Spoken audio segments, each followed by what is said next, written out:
If you think all pads are exactly the same, think again. This is Always Ultra Thins reinvented with the Always Triple Protection System.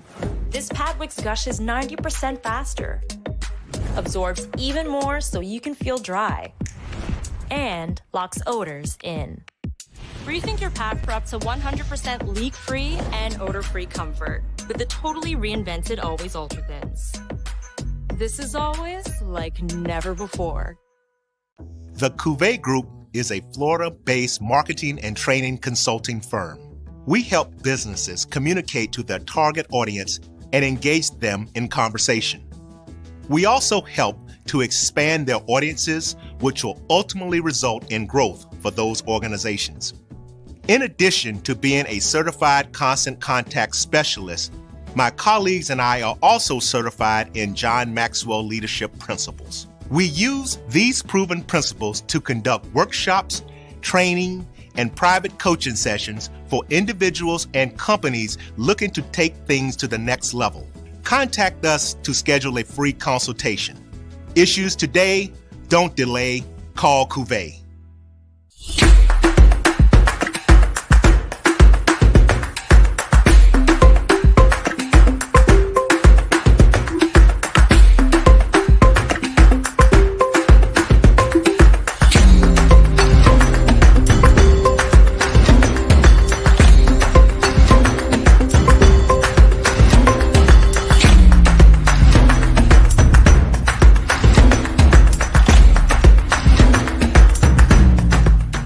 Looking for the latest information on Southern University sports, the Southwestern Athletic Conference, and HBCU athletics, there's only one place to go. Tune in to the Carlos Brown Show, exclusively on the Black College Sports Network.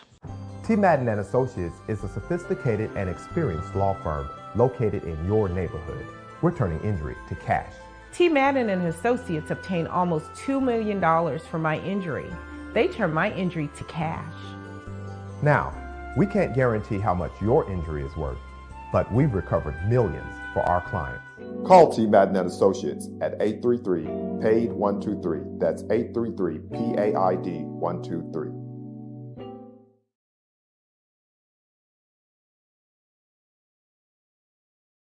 Stride K-12 powered schools are ready to put over 20 years of being a leader in online education to work for you. Dive into curriculum design for the online classroom. Team up with state-certified teachers trained in virtual instruction.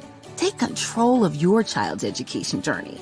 Discover the power of personalized learning with a leader experienced in preparing kids for a future they can be excited about. Take charge. Stride K-12. Enroll now for the fall.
pleasant good morning to everyone. Welcome to another edition of the Quarles Brown Show right here on the Black College Sports Network. Yours truly, Quarles Brown. Here's what's coming up on the guest menu. Charles Edmond joins as special guest co-host. First guest of today's show will be Coach Eric Dooley, head football coach at Southern University. Then following Coach Dooley, Southern University football player Gary Quarles Jr. He joins the Quarles Brown Show for the first time. Then in hour number 2, Coach Vann Pettaway, as we talk some NBA basketball. And then last but not least, Associate AD at Fort Valley State, Willard Brown. Here's simply what's trending on the Quarles Brown Show. The SIAC football predictions are out, and leading the way is Benedict College. Predictions are just that. It'll be won on the field, but defending SIAC football champions, Benedict College. Also, Jaguar fans, the Southern University Athletics released a video on how to access your Ticketmaster's account for football season tickets. And that's been a project that has finally been started. That's simply what's trending on the Quarles Brown Show. Introduce special guest co-host Charles Edmond. Charles, good morning to you.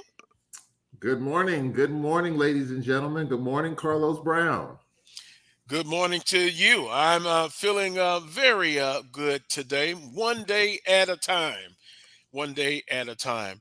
We're going to introduce, because his time is precious, I understand, and celebrated a birthday yesterday. Hey, that's always important. Coach Eric Dooley will join us, Southern University football coach. And it'll be year 2 for Coach Dooley. Wow, Coach Dooley's always dressed, even on the interview. Coach Dooley, good morning. Do you ever dress casual? Oh, he's trying to get in. Coach Dooley, how you doing?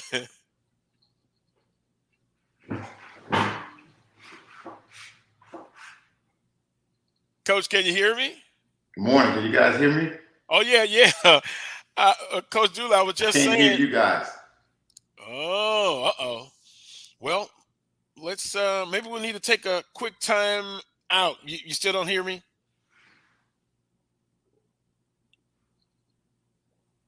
Okay, well, what we'll do, well, maybe we won't take a time out.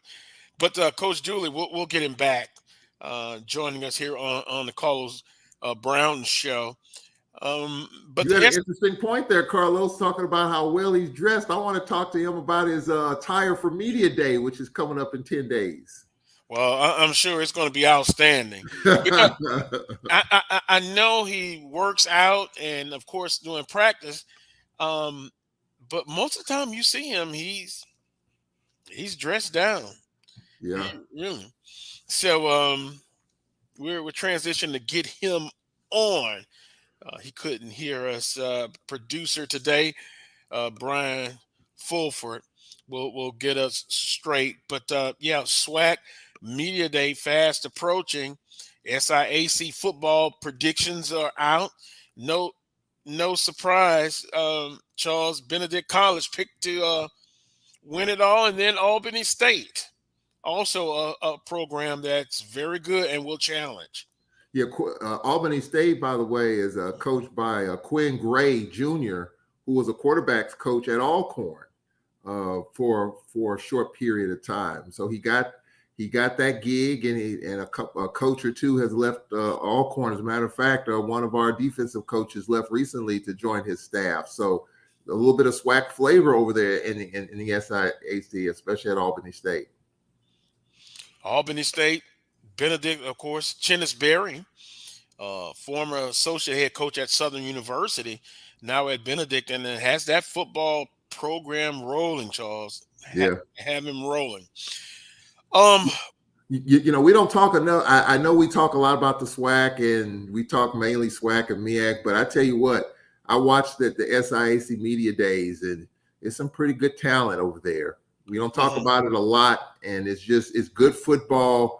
You know, a lot of East Coast flavor, And so it's definitely something worth watching. A lot of good talent on that side over there. We don't talk about it a lot, but it definitely has my respect. And I would just love to see maybe, somewhere down the road, if we can, play some of those schools, some of those schools on that side. I know that's probably tough logistically. Maybe FAMU does it, I'm sure, maybe Alabama State, but I like to see more of those matchups because I think it's some really good football.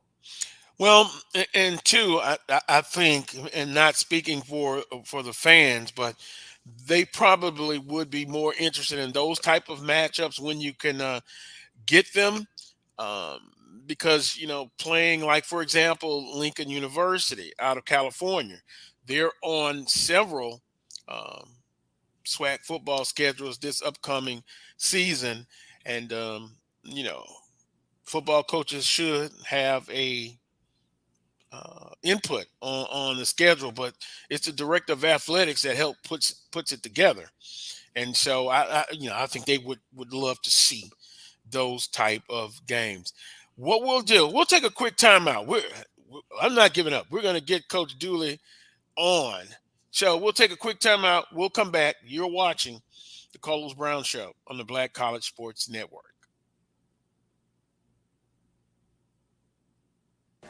Supermarket sushi, really? No. Wait, Troy, you work here? I'm never not working. Like Head & Shoulders Scalp Shield technology, up to 100% dandruff protection, even between washes. Never not working, huh? Oh, Troy, you're such a good teacher. Yeah, I know.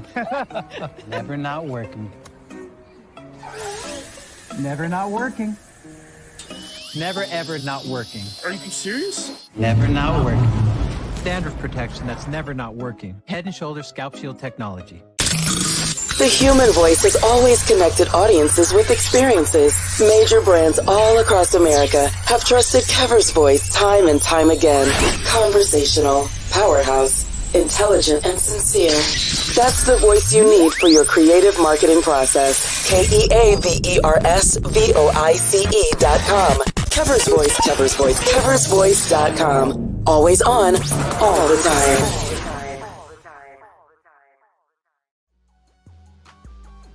This is the Dean of the College of HBCU Sports, Kenyatta Cavill of Dr. Cavill's Inside the HBCU Sports Lab with Mike Washington and Charles Bishop. Come mix it up in the lab where the course lecture is in session every Tuesday from 6 o'clock p.m. Central Standard Time on Facebook Live, YouTube Spreaker, or the BCSN app, as we discuss all things about the HBCU sports culture, including exploring the week that was in the sporting HBCU diaspora, as well as the upcoming week of HBCU sports.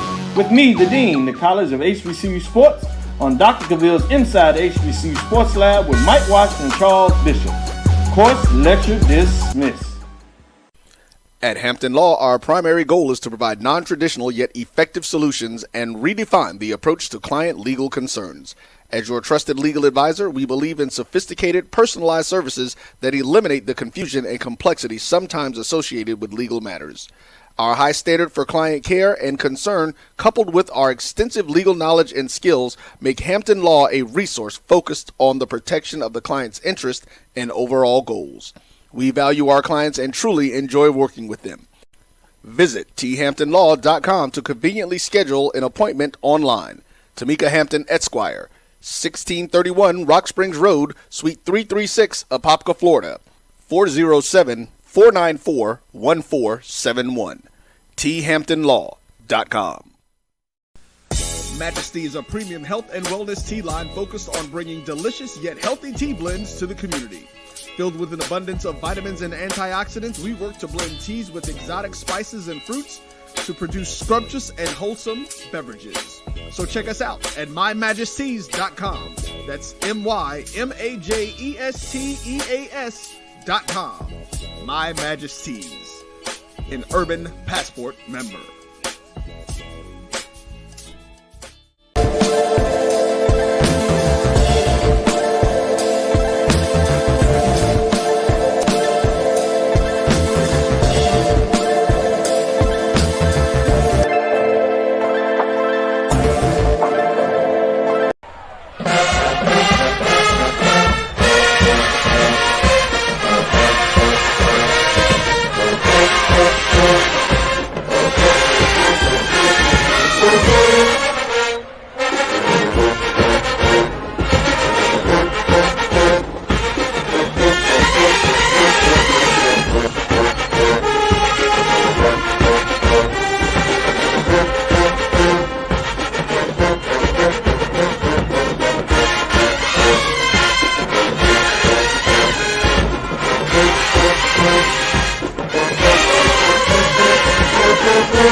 to this week's edition of the Carlos Brown Show right here on the Black College Sports Network. Charles, and you see, thanks to Brian Fulford, we've added different bands. That was, if I'm not mistaken, by the grin on your face, the smile.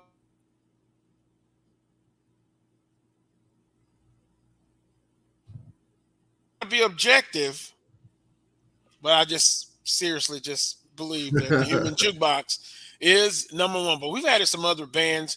Also, we're working to get Coach Dooley back on the show. Chuck Hunt, good morning. Good morning to everybody checking in from Monroe, Louisiana. Jay Lawson, good morning. Carlos and Chuck and guests, good morning. Pleasure to have you on. Well, you know, Charles, you look at the band, you look at SWAC Football Media Day, other conferences are getting ready to have their Football Media Day. It's now truly football season. It's here. It is here. We've had some media days already. There's what, like I said, I want to make a correction because I actually got the SWAC Media Day wrong. I thought SWAC Media Day was coming up this Tuesday, the 18th. It's actually on the 25th. And I told some people that, and they argued me down, and I was wrong. So I was incorrect on that. So SWAC Media Day is the Tuesday after next on the 25th. So I apologize for the wrong information that I did. Even on your show, I said it was coming up in 10 days or a week and a half, whatever. It's actually on the 25th. So a week after next. But yeah, I mean, I'm anxious to see, Carlos, for SWAC Media Day, the type of interest. I mean, well, first of all, the football piece. Jackson State, the defending champs. They look different. New coach, over 50 players left that program. What TC Taylor has to be able to rebuild that program. And I think rebuild is kind of the word because a lot of talent walked out the Peyton complex. First-year coach. Can they get it done? I mean, TC Taylor's name has come up for the head coach of Jackson State for a long time. You know, when these positions came open, his name always seemed to be near the top of the list. So I'm anxious to talk with him. Can he defend the championship? We'll see with the different pieces that he has. But as far as Media Day is concerned, I'm anxious to see the level of input as far as the media types. We all know the last couple of years it was overflowing. And the commissioner said that even though Coach Sanders is no longer at Jackson State, and that was kind of the drawing piece, we all understood that. Will there be the same type of intensity in terms of media coverage, podcasters? I'll be there. I'm going to do a video and as well as the audio piece. I'm just anxious to see, are you going to get that same type of interest? So I'm interested to see that, as well as the different storylines across the league. New quarterbacks, Southern, Alcorn, Jackson State. And I'm just anxious to see how it's all going to come together, what the coach is going to tell us, because I think it's going to be another intriguing year. Can Florida A&M finally get over the hump in the East? The West is wide open. You know, you got Andrew Body, a 3-year starter at Texas Southern. That defense is pretty good. Can the offense get it going? Just a lot of good stuff. I'm anxious to see that. Well, I think the interest will be there. There was interest and excitement before Coach Sanders, and it will be excitement post Coach Sanders. And with that being said, let's introduce Coach Dooley again, and let's see if we've worked out the little kinks. Coach Dooley, good morning. Can you hear us? Good morning. I can hear you guys, but it's extremely low. Oh, I'm sorry, Coach. The volume. I'm trying to see if I can. It wouldn't allow me to log back on my computer, so I'm gonna try to do it again.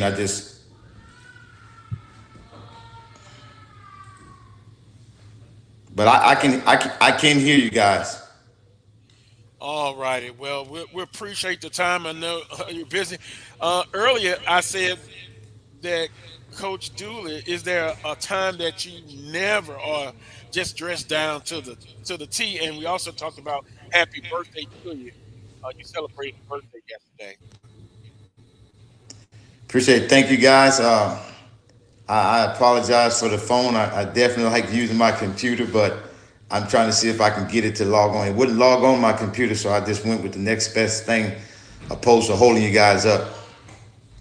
Well, we could, if you would like, try it again and bring you back a little later. You just let me know. I'm kind of lost at why it's not working for you, but we're on a new platform, StreamYard, and we've had plenty of success with it. But just at any point, Coach Dewey, just let me know if you want to come back on, or if you have problems hearing me. I wanted to talk to you about entering year two of heading the Southern University football program. Are you more comfortable, or just your thoughts on entering year two? Well, I'll tell you to answer that question straightforward. I was comfortable when I accepted it. It's just some things we definitely have to work out in it, and I like the direction that we're trending in right now. Of course, I feel good about the team where we are. I felt good about when I came in. I do understand the magnitude of taking over a program such as Southern University. So I was comfortable when I accepted because I know where I got my answer from. Well, let me be a little bit more specific. Year two, you were comfortable coming in, but there is more excitement coming into year two because you've added pieces to your football team, and quite honestly, from the outside looking in, you've added a lot of good pieces, and this team once again is ready for a championship run. No doubt about it. I do feel. I guess it's kind of hard to put words to what we feel like and how we feel. You know, there's always some things you have to iron out and put the way that you would see them. But I thought we kind of did that when we first got in. Now, I think you're just going to see. You're just going to see the ability now of what some of these guys are really capable of. I think some of the guys players are more comfortable now within the system, within the coaching staff. Coach Dooley, your staff, you had to make some hires. Are you at the point now that Southern University will have an announcement on some additions to your staff? My staff is completed. Just waiting on some minor paperwork to go through, but my staff is completed. We're ready to go. Of course, once camp kick in, everybody be there. We're visiting with Coach Eric Dooley, head football coach at Southern University. Um, you look at the quarterback play, and I know that's a question that you've probably been asked a lot lately. Talk about the quarterback room this year. Um, what are your thoughts on the quarterback room? Well, I think we have a lot of talent in there, and we have it in all different phases. We have some guys with that has gotten some experience that brings talent to the board. We got a couple of we got a transfer that came in that brings experience, and we got a couple of I say some young guns that's ready to go and chopping at the bit, ready to get an opportunity. So, and it wasn't just the quarterback room. To me, I wanted every room that we have to be competitive, and I think that's what the assistant coaches had an opportunity to go out and do, and I think we made every room competitive. Where we had a good player there or not, it didn't. Oh, I think we lost that Coach Dooley. We'll get him back in a second. But oh, there we go. He's back. Coach Dooley, can you hear me?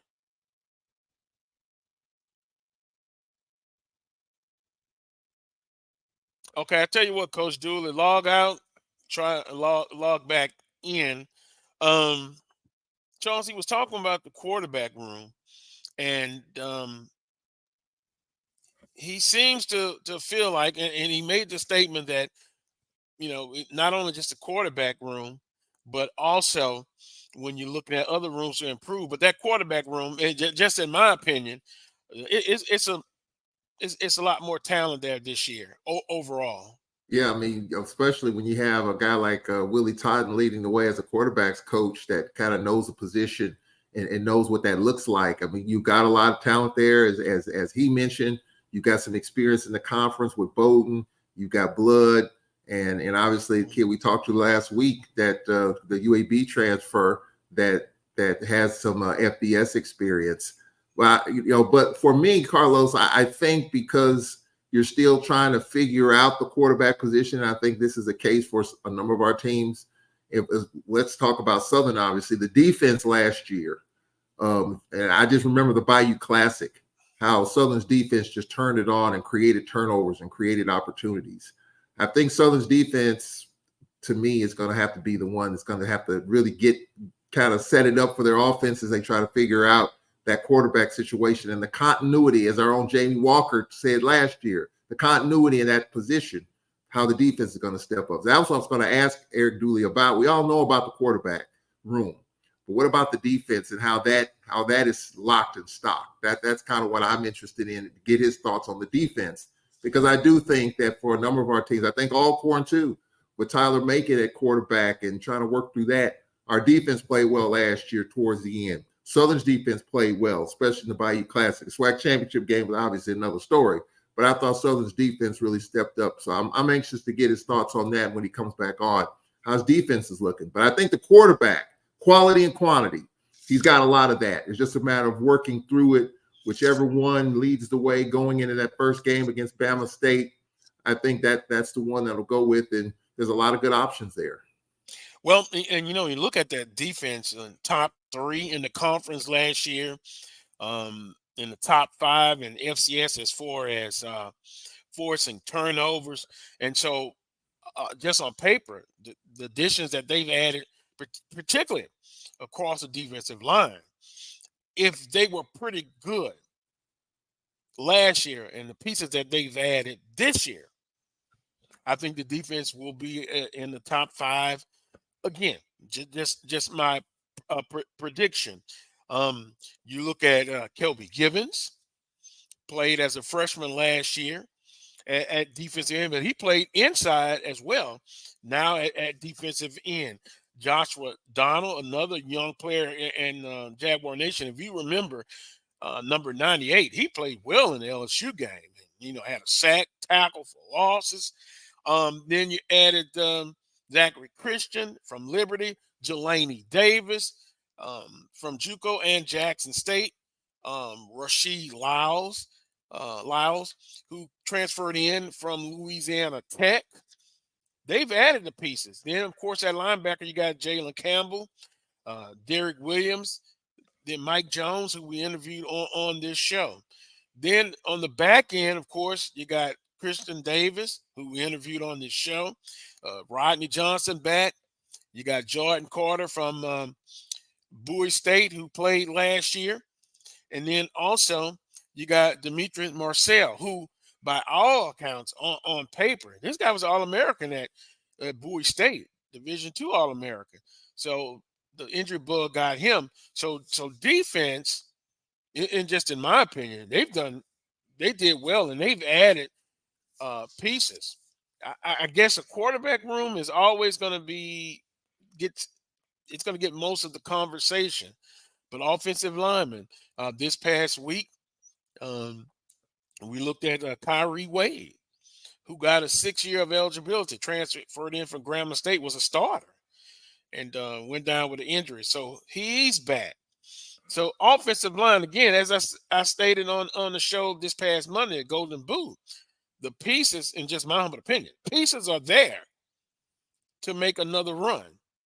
It's a matter of getting it done. You look at Southern's schedule, open at Alabama State, less than 50 days away. Then your home opener, the Pete Richardson Classic against Jackson State. Then you got Alabama A&M. Then you got FAMU. So we'll know right off the bat. You can't duck any competition. That month of September will tell the story. And then, Charles, when we look at some of the other teams in the conference, they may be better. Their record may not indicate it. But for the first time in a few years, Southern University They're not playing up, and their toughest games, and all of them are tough. You got to win the week. 90% of those games are at home. So expectations are always high, and it's always high at Southern University. Month of September will tell us a lot. Well, when you talk about the defense, and I think a number of our teams defensively kind of stood out, especially towards the end of the year. Alcorn holding Jackson State to one of their lowest point totals at the end of the season. You talked about that defense of Southern University. I posted a tweet. Texas Southern's defense in terms of FCS stats were pretty stocked. It got me thinking, I wonder, is this going to be the year of the defense in the Southwestern Athletic Conference, where you're not going to get the prolific 40, 35, 40 points a game type of team? You're going to get more lower scores, lower scoring because of the continuity at the quarterback position, where defensively you could have a lot of individual standouts. This could be a grind them out type of conference this year on the defensive side of the ball. So that's kind of what I'm thinking. We'll get the thoughts at Media Day, but just because there's a lot of continuity at the quarterback position, you just don't know. Southern, Alcorn, Jackson State, Valley, Bethune-Cookman. I mean, there's how many teams in this league right now have an established quarterback that you can say is ready to go week one? I think we talked about it a few weeks ago. So I think FAMU is one. Texas FAMU Southern. is one. Maybe Prairie View. Maybe. I mean, so I think defensively, I think that's where you gotta make your money early in the season. Get off the field, let your offense kind of figure it out, let your quarterback figure it out. I mean, you talked about Southern's schedule. Look at Alcorn's schedule. We open up against a USM team that's not your typical USM team. They made it to a bowl game. Coach Hall's got that program on the ascend. Then you've got Stephen F. Austin coming out of that. So the first 2 weeks are going to be really, really tough for the Braves as we try to figure out what Tyler Macon and that offense, which, by the way, I think will be very much improved. But still, you got to work through that continuity. So I think, and our defense was really good. It struggled at the start of the season against Tulane, wasn't great, but then got better as the year went on. So I would say, Carlos, that look for some lower scoring games, maybe look for some defensive standouts early in the season as these offenses figure it out. Well, that's going to be interesting. If that happens, we'll be able to look back at the at later in the season to say, wow, defenses have improved. But I also would think a factor would be because you have so many teams breaking in new quarterbacks. And then, too, offensively, will you see more of an emphasis or a shift to running the football? And then, too, what offenses will be balanced? I know in this league the last few years has been a lot of scoring a lot of points. But I definitely think offenses that are balanced give defenses much more to worry about than being just good at A, throwing the football, or B, just being able to run the football. I always believe in balance. And I think that gives defenses more to worry about and more to be concerned with. We're going to take another time out. We'll update you on the status of Coach Dooley. We'll see if we'll have to maybe reschedule him. It seems like it's on Coach Dooley's end, but we'll give you an update on that. Also, Gary Quarles Jr. You remember that name from Alabama A&M, transferred into Southern University. Another weapon offensively. Running back? Yeah, but my question is running back, but also I got him listed as running back slot receiver. Yeah. You can be so creative with those guys. No pressure on the quarterback when you have a lot of talent around. I don't need the quarterback to have to throw 70 times a game to win. When you got weapons all around you, it helps make his job a little bit easier. Take a time out, update on Coach Dooley. You're watching the Carlos Brown Show on the Black College Sports Network. Itchy, squirmy, scratchy, family not getting clean? Get Charmin Ultra Strong. Go get 'em. It just cleans better with a diamond weave texture your family can use less while still getting clean. Goodbye, itchy squirm. Hello, clean bottom. We all go. Why not enjoy the go with Charmin? At Hampton Law, our primary goal is to provide non-traditional yet effective solutions and redefine the approach to client legal concerns. As your trusted legal advisor, we believe in sophisticated, personalized services that eliminate the confusion and complexity sometimes associated with legal matters. Our high standard for client care and concern, coupled with our extensive legal knowledge and skills, make Hampton Law a resource focused on the protection of the client's interest and overall goals. We value our clients and truly enjoy working with them. Visit thamptonlaw.com to conveniently schedule an appointment online. Tamika Hampton Esquire, 1631 Rock Springs Road, Suite 336, Apopka, Florida, 407-494-1471. thamptonlaw.com. Nope. Nope. Come on, him? Ooh, I like him.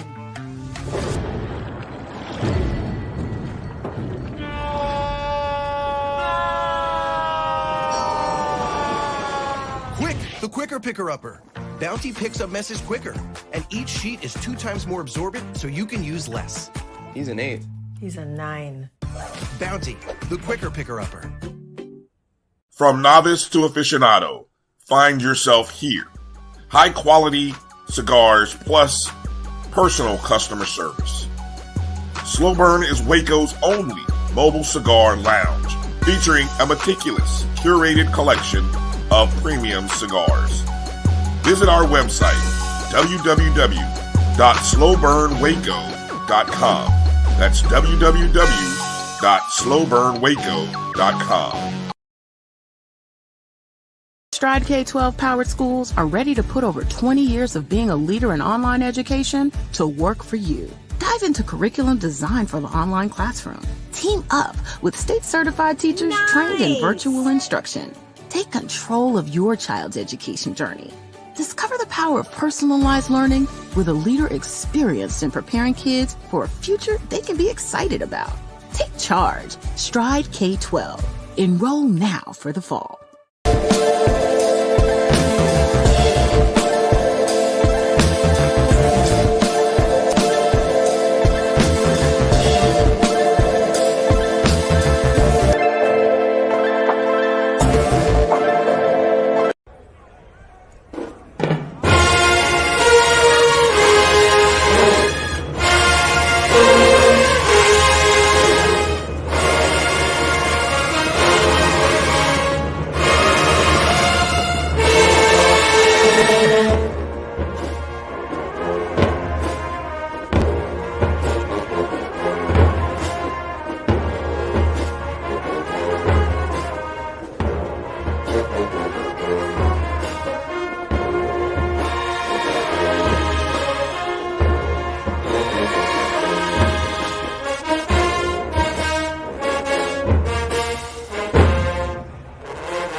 Welcome back to the Carlos Brown Show right here on the Black College Sports Network. VW, I hope that satisfies you. You know, VW is a tough critic. He likes his 3 bands are Southern, and Southern. I have no comment at this time. I saw the post. I have no comment at this period in time. I respect his opinion. Oh boy, yeah.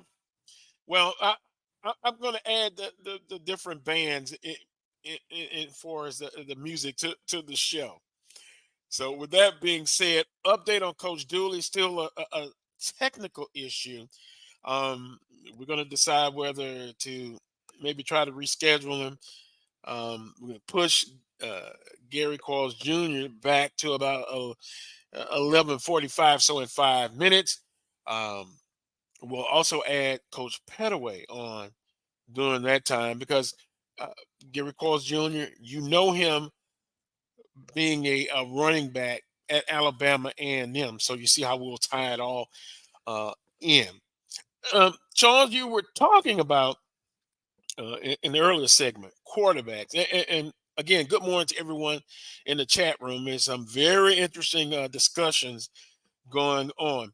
You talk about SWAC Media Day, and I kind of add my little piece on there. I think it's still going to be a demand as far as getting the information in and out post Coach Sanders. Again, that's why I said I've been in this game a long time, and you have as well. And it's always been interest. Jackson State, Southern University. I mean, that's a rivalry that speaks for itself. So, yes, the conference will survive. The interest will be there. And I just got a note. Okay, Coach Dooley is back in the studio. So I'll say this quickly, and then we'll go to Coach Dooley. But when you're looking at it, the interest will be there. There are going to be still a lot of storylines. Most of the teams in the conference will be breaking in new quarterbacks. You'll have some established. You brought up the point about defenses in the conference, and it just seems like everybody has stepped up their game across the board in the conference. I was looking at Mississippi Valley State. Yeah. Some additions to their team. Southern University additions to their team. Everyone has updated their roster. So it's a tremendous time, and it's plenty of excitement.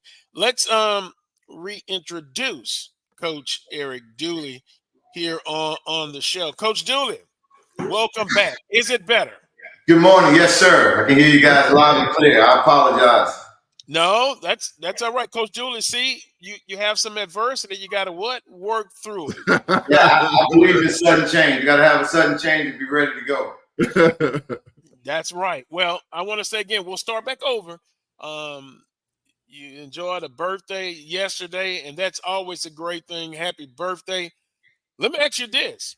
And I think I know the answer, but I'm going to ask it anyway.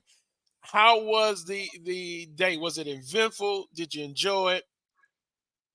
I did. I as you get older, to me, it's just a blessing to know that you're around for another year. And more importantly, I never put it about me, where I can impact someone else. I have another opportunity to impact another young man's life or young lady for all that matters. So I truly was a blessing. But of course, my lovely wife and my daughters, they took care of me. So it was a great day for me. Well, I knew that was going to be the answer. We're starting over again. Year 2 in the program. What are your thoughts on this upcoming football season at the helm of the Jaguar football program? Even starting off, I'm a very confident person, and I don't see myself going into something saying where I don't have a chance. But I do like where we are right now. I can say that some of the pieces we have been able to add. I think the biggest thing I thought we needed from last year was depth, and now for the style of football that I like playing. So I feel that the assistant coaches had an opportunity to go out and get some depth. But they're very confident and feel good at this point where we are. Do we still have a lot of work to do? Absolutely. I'll always be pleased, not satisfied. Well, since the last time we talked, you've added, and we've had him on the show, Coach Willie Totten. And I thought it was very interesting, some of the conversation we had. Talk about what Coach Totten has brought to this Southern University football program. Well, when you look at Willie Totten, you talk about experience.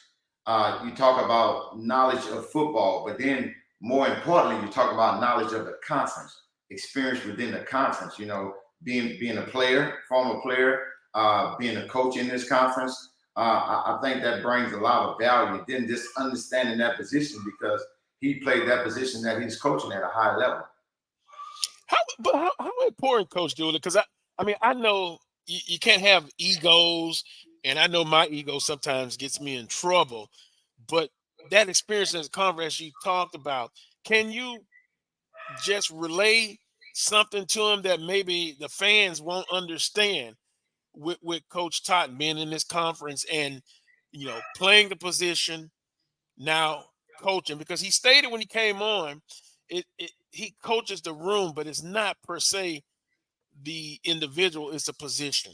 I think that's a good analysis because when you start coaching the individual, then you become connected to that individual just personally. But when you coach the room, that means that if that number one leaves out, there's no drop off because you're coaching the room. You want all those guys to be coached the same way and understand what we're looking for within the system. Well, and another point, Charles and Coach Dooley, to your point, he said one time they had 4 quarterbacks that get knocked out in one game. That was incredible. So if you teach the room, hey, the next person up. That was his attitude. Have you ever seen was part of anything like that before, to lose 4 receivers, 4 quarterbacks in a game? No, fortunately, because I've always had a lot of receivers around. But you know what? I was a part of one of the Southern University football teams that when we went down to FAMU, we were to our third team quarterback. We lost everyone. So I have witnessed that. And, within this game, we always say you're only one play away, regardless of how critical that play could be, but you're still just one play away because this game is so fast and physical right now. We're visiting Coach Eric Dooley, head football coach at Southern University. Previously in the show, we talked about your staff. Your staff additions are complete. I know you can't mention names right now till it's officially announced, but what were those positions, coaches, that you added, if you can tell us? Yes, I had to add a defensive ends coach on the defense side of the ball, and then of course, obviously, I added Coach Totten, was our quarterback coach, but then also I had to get a wide receiver coach. But those positions are filled. You're always happy when I guess I'm different though. I'm a little different. I'm a SWAT guy. A lot of folks say you elevate, you get promotion. My promotion is going to have to come from within this conference. This is where I want to be at. This is my purpose. I do understand my purpose, but those young men had opportunity to move on to a higher position, a promotion. So, of course, I always welcome that. I don't want anyone to be around that don't have aspirations of wanting to be great. Coach Dooley, when they found out you were coming on, they sent me a couple of questions. Then I'll ask one more, and then Charles Edmond, I'm sure, is ready for a question or two to ask you. Special teams, from the outside looking in, it seems like the majority of those players are back. Talk about that, and then also they want to know adding a backup kicker or punter. Is that something that you guys are looking to add to the special teams room? Well, I'm excited about those young men that's coming back. Those young men, I thought, competed at a high level. I mean, they do some great things. Our punter was fortunate enough to graduate this past spring, so he's coming back for his last year as a graduate student. But both of those young men work extremely hard. And then when the excitement to know that you have I feel very, very confident saying that if needed to be, that I'm confident enough that Griffin can make a 50-yarder. If not long, he has an extremely strong leg. And then when you talk about, Robins, you want to talk a lot of great things. He can get you out a lot of holes, but you hope you're not in no holes. You don't want to really be punting. I hope he don't play as much at all because we're not punting. But he's an extremely good weapon to have. I tell you that. The young man he's very passionate about what he does. So I'm extremely happy about that. And when you talk about a backup guy, I always look for guys to come in and compete. My philosophy has always been, if you have one, you got none. So I'm always looking for guys to come in, but then it got to be the right guy, not just to say, well, we have a guy. We need a guy that we feel can come in if something was to happen that we feel comfortable going with. So, special teams coach, you're pleased and happy where you're at right now. We got to get better. There's no question about that. I think we can take it to another level because of the experience and the level, the ability that we have coming back within that position. Charles? Coach Dooley, good morning, sir. Good morning. How you doing? I'm doing fine, Coach Dooley. I'm going to get right to it, Coach. It's July 15th. Who's your starting quarterback going against Alabama State? Oh, no. That's a great question. I have a great answer. We'll know that answer September the 1st. But no, right now, Harold Blood is doing an extremely good job. He's the guy right now holding down the number one spot. And that's nothing wrong with saying that. The young man has done a lot of great things through spring. Is he a first round draft pick? No one has a first round draft pick. But the work that this young man is putting in and the things that he was doing, you have to be pleased with. But then that don't take nothing away from the young men that's behind him, because those guys are working extremely hard to take that job as well. So I think we have a battle at quarterback, but if I had to start a game today, it would be Harold Blood. Yeah, I want to ask you about Noah Bowden, because he was at Grambling, and I thought he really was ascending there. And of course, he left with coaching change. He's there on the bluff. How is he acclimated to this fast-paced offense? Well, you see a different Noah now. You know, you're talking about a Noah that came on last year and was expecting some big things because of what type of quarterback he was. But the thing about it, he got in so late, and it was so tough. He missed the spring, he missed the summer, and he didn't get there until fall camp, and that's kind of tough in that position to come on and play. But I thought he made a lot of great strides this spring right here. You see the ability that he brings to the quarterback room, and it's not going to make it easy. I can tell you that right now. It's not going to make it easy. Well, Coach Dooley, since we're talking quarterback, and Charles, I'm going to be like you, get straight to it. In the fall camp, you expect competition, but had a chance to on this show talk with Jalen Woods. The two young freshmen, boy, the future looks bright. Talk about those two freshmen, how they're getting acclimated to the college level. Well, you know, it's always new to them. You were that superstar in high school, that quote the guy, and now you come and you see guys just as talented as you are. But you know, those young men, they're going to work extremely hard. We're very, very pleased and excited about having those two guys right there. That's not often that you get an opportunity to get two young men of that magnitude to come in at the same time, and we was fortunate enough to get that. So I'm excited about what these young men bring to the table, and they understand it. It's a battle. I don't start seniors. I start players that makes us better. So it don't matter what's your classification. If you're capable of getting the job done, then that's what's going to take place. Well, Coach Julian, you're smart. I was going to ask, the next question was, after fall camp, the quarterback that performs the best in the fall camp, they will get a chance to be the starter. Is it open up for everybody? Because you know, and let me be real clear. A guy that comes back that was all conference, he had to perform. He made all conference of what he performed last year, not what he's doing now. So now that competition always open up. I'm a competitive guy. I feel that you cannot just say, well, you know, you can lock down some guys the way they ended up. But now this starts a whole new chapter, a whole new opportunity. You cannot tell that young man you lost the job or you wasn't here, so it's impossible that you're going to become a starter. And you come here, you may just be just as good as anyone that's out there. So it's open evaluation. It's a fun time for me. I love it when it's competition time, because it brings the best out of a lot of guys. And I think we got a lot of competition in each room that we have on this football team. So I'm excited about this fall camp. We're visiting with Coach Eric Dooley, head football coach at Southern University. Now, Charles brought up the defensive side of the ball. And once again, we were able to talk to some of the pieces that you guys have brought in defensively. This was a defense last year in the top 3, forcing turnovers, one of the top teams in FCS. Defensively, this team seems to have added the pieces to make this defense even better. Coach Julie, the defensive side of the ball, from D-line, linebacker, to the back end, added pieces. Yeah, I'm excited. I'll tell you this here. You made a statement that doesn't sit well with me. You say that they finished in the top 3. I got to hear the statement that they were number 1.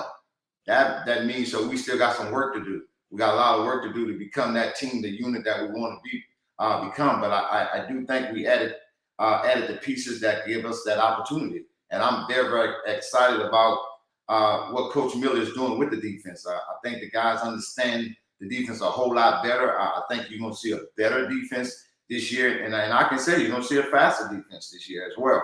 So I'm excited about those guys coming in. We're able to go out and assistant coaches was able to go out and recruit some guys that I thought brought a lot of value to us. Again, we got more depth on that side of the ball as well. And we had a host of guys that was coming back that we felt real good about. So now we just added some more pieces to that puzzle to make us a better defense. And I'm excited about it this fall. Well, Coach Dooley, you're an offensive guru. Boy, now you're talking about competition and practice. The defense is going to try to get the ups on you. So I love the word competition.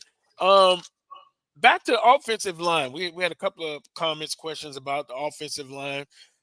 You bring some people back. Of course, you lose Black. But once again, through the transfer portal, junior college ranks, and on the high school ranks, but more so the first 2, you were able to add some pieces on the offensive line. Absolutely. And I'm extremely happy and pleased about that because I think we got numbers, and I feel real good about that. We're bringing 17 offensive linemen to camp and may have just gotten a great response from another young man where it may be 18. So I feel real good with that. But, the biggest signing that I thought we got was Kyrie Wade was afforded another year. I thought that was almost like a signee to me because you're talking about experience coming back, experience within the conference. And so he brings a wealth of knowledge back for us. But got some guys coming back that I feel real good about. I think right now we are 2.5 deep, I'll say it, at the offensive line. But the thing that I like that's more pleasing than anything, our third group of offensive linemen, pretty much freshmen. When you can have that in your back pocket, I think that's a recipe for success.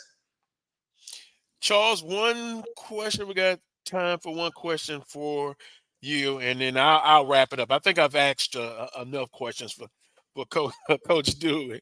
Well, yeah, I've talked with other coaches, and you could never have enough offensive linemen, Coach Dooley. Several years ago, the Braves played Arkansas, the Razorbacks in Little Rock. We played the entire game with 5 offensive linemen because that's all we had. 5 offensive linemen played the whole game, 80 snaps. So to your point, yes, you can never have enough offensive linemen. Let's talk about the transfer portal and how it's been good to your program and how you see this whole transfer portal thing going with the adjustments, and they're trying to tighten it up and slow it down. How do you see it helping your program, and where do you see it going in the future? Well, the way I look at the transfer portal for immediate help, something that you may have lost and you need somebody to come with some experience. I'm a guy that truly like to develop players, but I do understand that the time that I'm in right now, that guys are getting, I like to say they're getting men. So you cannot go and get somebody that doesn't have that experience, but the transfer portal makes the playing field a whole lot. It's even now. Everybody got an opportunity. You don't have to say, I'm going to get good in 3 years. You can get good right now because of the pieces that you can add. But I'm very, very, very, very strict on how I add guys because I think every piece don't fit. Every good player don't fit in certain situations. But I still have that side of me that if that young man has some type of issue, what can I do to affect this young man? Because I always said you're going to be a former football player longer than you're going to be a football player. So what can I do to help this young man? And then at the same time, what can you do to help our program? In other words, everyone deserves a second chance a lot of times. Yeah, it's just so many situations we have choices to make, and just a lot of guys just don't make the right choices. And you got to be very, very careful within that second chance that are given. You can't, you want to give everyone, outside it. And there's some guys that I come across that I cannot bring to the program, but I got a relationship with them now, so I still can help them. I may not can help them under Southern University, but I can help them as a young man trying to steer them in the right direction. Do I have all the answers? No, but I just feel that the Lord had me to come in contact with you for a reason. So if it's not me coaching you, it's something I got to do to help you along the way. And I want those young men to understand that. Of course, I would want everybody that I talk to come to Southern University, but unfortunately, we only got so many scholarships. And speaking of that, I did notice you're still recruiting the high school student athletes. And previously, you've come on the show and you talked about having that balance, because I come across and talk to parents, and a lot of their concerns is they want to back, of course, their kids, but they worried about the opportunities now maybe being less because of the transfer portal. But you guys are still recruiting high school athletes. I am, absolutely. I made several offers to a lot of high school guys. I felt that I was able to go and get some transfer that has more than 6 months left. They got 2 years. So now I have the experience. So now I can get the depth with the young guys and have them to train up under those guys. And now at some point, I probably won't have to get as many transfers, maybe 1 or 2, just to fill some voids, some immediate voids that we may need. But I'm a big guy. I still think you got to go through the high school ranks at some point to get those young men, to develop those young men, to give them the opportunity to come, because got some great football players in high school. Coach, I almost want to ask you a question about that little tip that you gave about a good response from offensive lineman, but I'll stop there. You're not gonna give me the name, so I'm not gonna worry about it. But the mind is wondering. Coach, we appreciate the time. We worked through a little adversity. That's a life lesson and a football and a sports lesson. You gotta get through the adversity. And you got to be able to make adjustments. You got to make adjustment things. You may plan one way, but you got to make that adjustment. So I'm big on that. The one thing I can't say, I'm gonna be persistent. I saw your text, but I couldn't. I wasn't gonna listen to it because I was gonna find a way to get on. All right, yeah. Appreciate it, Coach Dooley. Enjoy the rest of your weekend. And coming up next, we're gonna talk to. I think that's going to be a big impact player. Gary Quarles Jr. He's been waiting patiently. So we're going to get to him. Coach Dooley, continue blessings to you and your family. Thank you, guys. Thanks for having you guys. Have a great weekend. So we'll see you next Tuesday. Yes, sir. All right.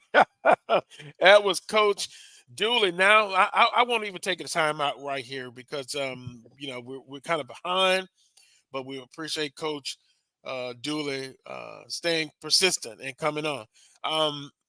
Gary Quarles Jr. Yeah, that's the way I remember him. But he had another uniform on when I saw him. But I was amazed by the talent and the way Coach Maynard utilized him. So for the first time to the Coles Brown Show, Gary Quarles Jr.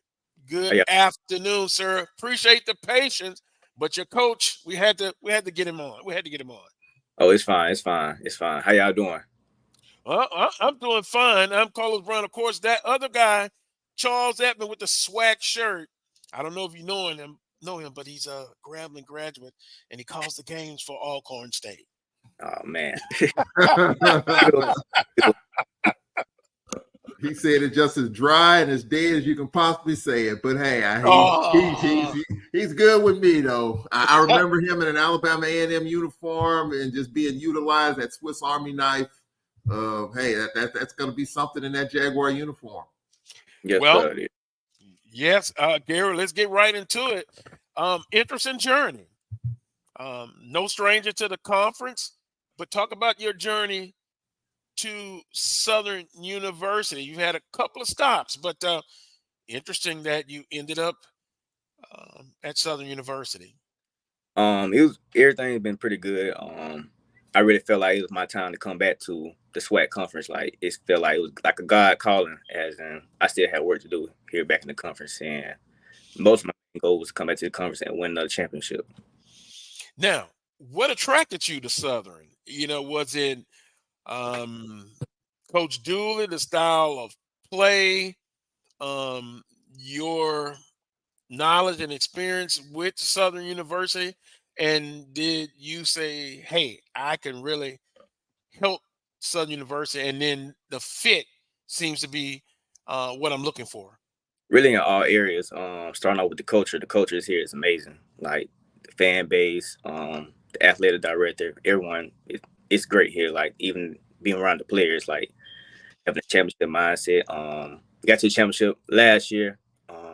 Fell a little short, but now like the mindset right now where everybody is to actually win it, and also bringing in my leadership and my experience of winning championship is it really helps bring along like everyone together so we all have one mindset. That's all with Coach Dooley. Now, follow up. You speak about those different aspects, but when you transfer in, how was the bonding with your new teammates? Was it quick, and was it immediately you had a good feeling? And I'm sure you probably knew some of your new Southern teammates from your past experience in the Oh, conference. it was pretty quick. A lot of my teammates, they knew who I was, and I knew who they were too. But at the end of the day, like it just automatically we just clicked, and as soon as we got on the field, like we were just automatically bonding, like always hanging with each other or whatever. Charles? Yeah, man. I mean, just this Southern offense compared to what you dealt with at Alabama A&M. What's the difference in terms of just the schemes, the schematics, and all of that? You know, how you're utilized now compared to how you were utilized at Alabama A&M. My job at the end of the day, be a playmaker and dominate on the field. Football doesn't change, but I really feel like being this offense we can be a whole lot more explosive. It's a whole really explosive offense. Gary, when they ask you, are you, and some people have already asked, not quarterback, running back, slot receiver, or running back first, then slot receiver, or both? Really both. If you need me to do anything, I can run, I can block, pass, catch, whatever, get the job done. That's always been my mindset at the end of the day, get the job done and trying to win the game. We're visiting with Gary Quarles Jr., transfer student athlete at Southern University. Coach Willie Totten, in my opinion, I think is a great addition to Southern University's football staff. What are your thoughts on Coach Willie Totten? I know he was there before I got to Alabama A&M, but I heard great things about him. Definitely him playing at Mississippi State and being a Hall of Fame player. Like it's just amazing just having that Hall of Fame player around us and coaching us to be better and to win a championship. It just says a lot. Everybody don't get that experience.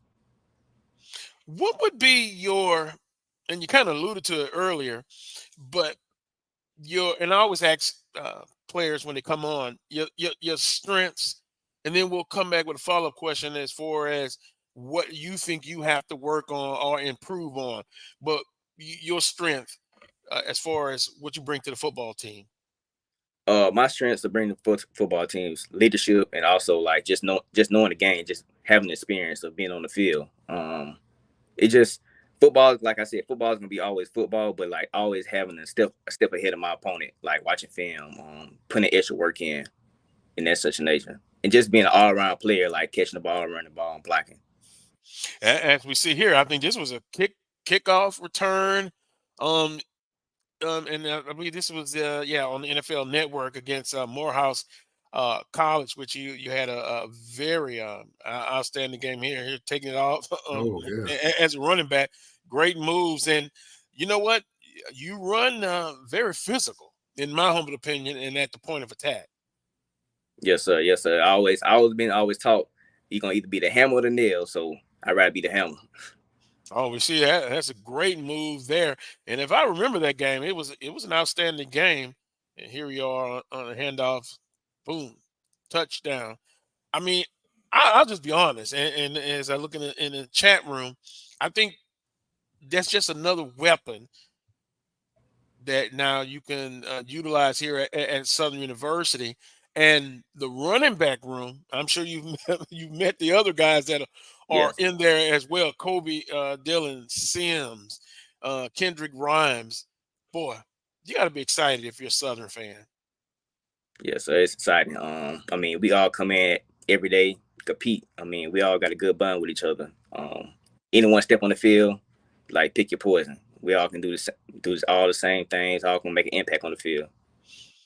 Now look, Gary, that first game, Alabama State. You're no stranger to Alabama State in the Magic City Classic. For those who will be making that journey for the first time, um, Alabama State, the stadium. Charles has been there. He's told me how nice it is. But will this be your first time being in that stadium since you play in the Magic City Classic? Yes, sir. Yes, sir. It's my first time. I'm excited too. Ever since this first game.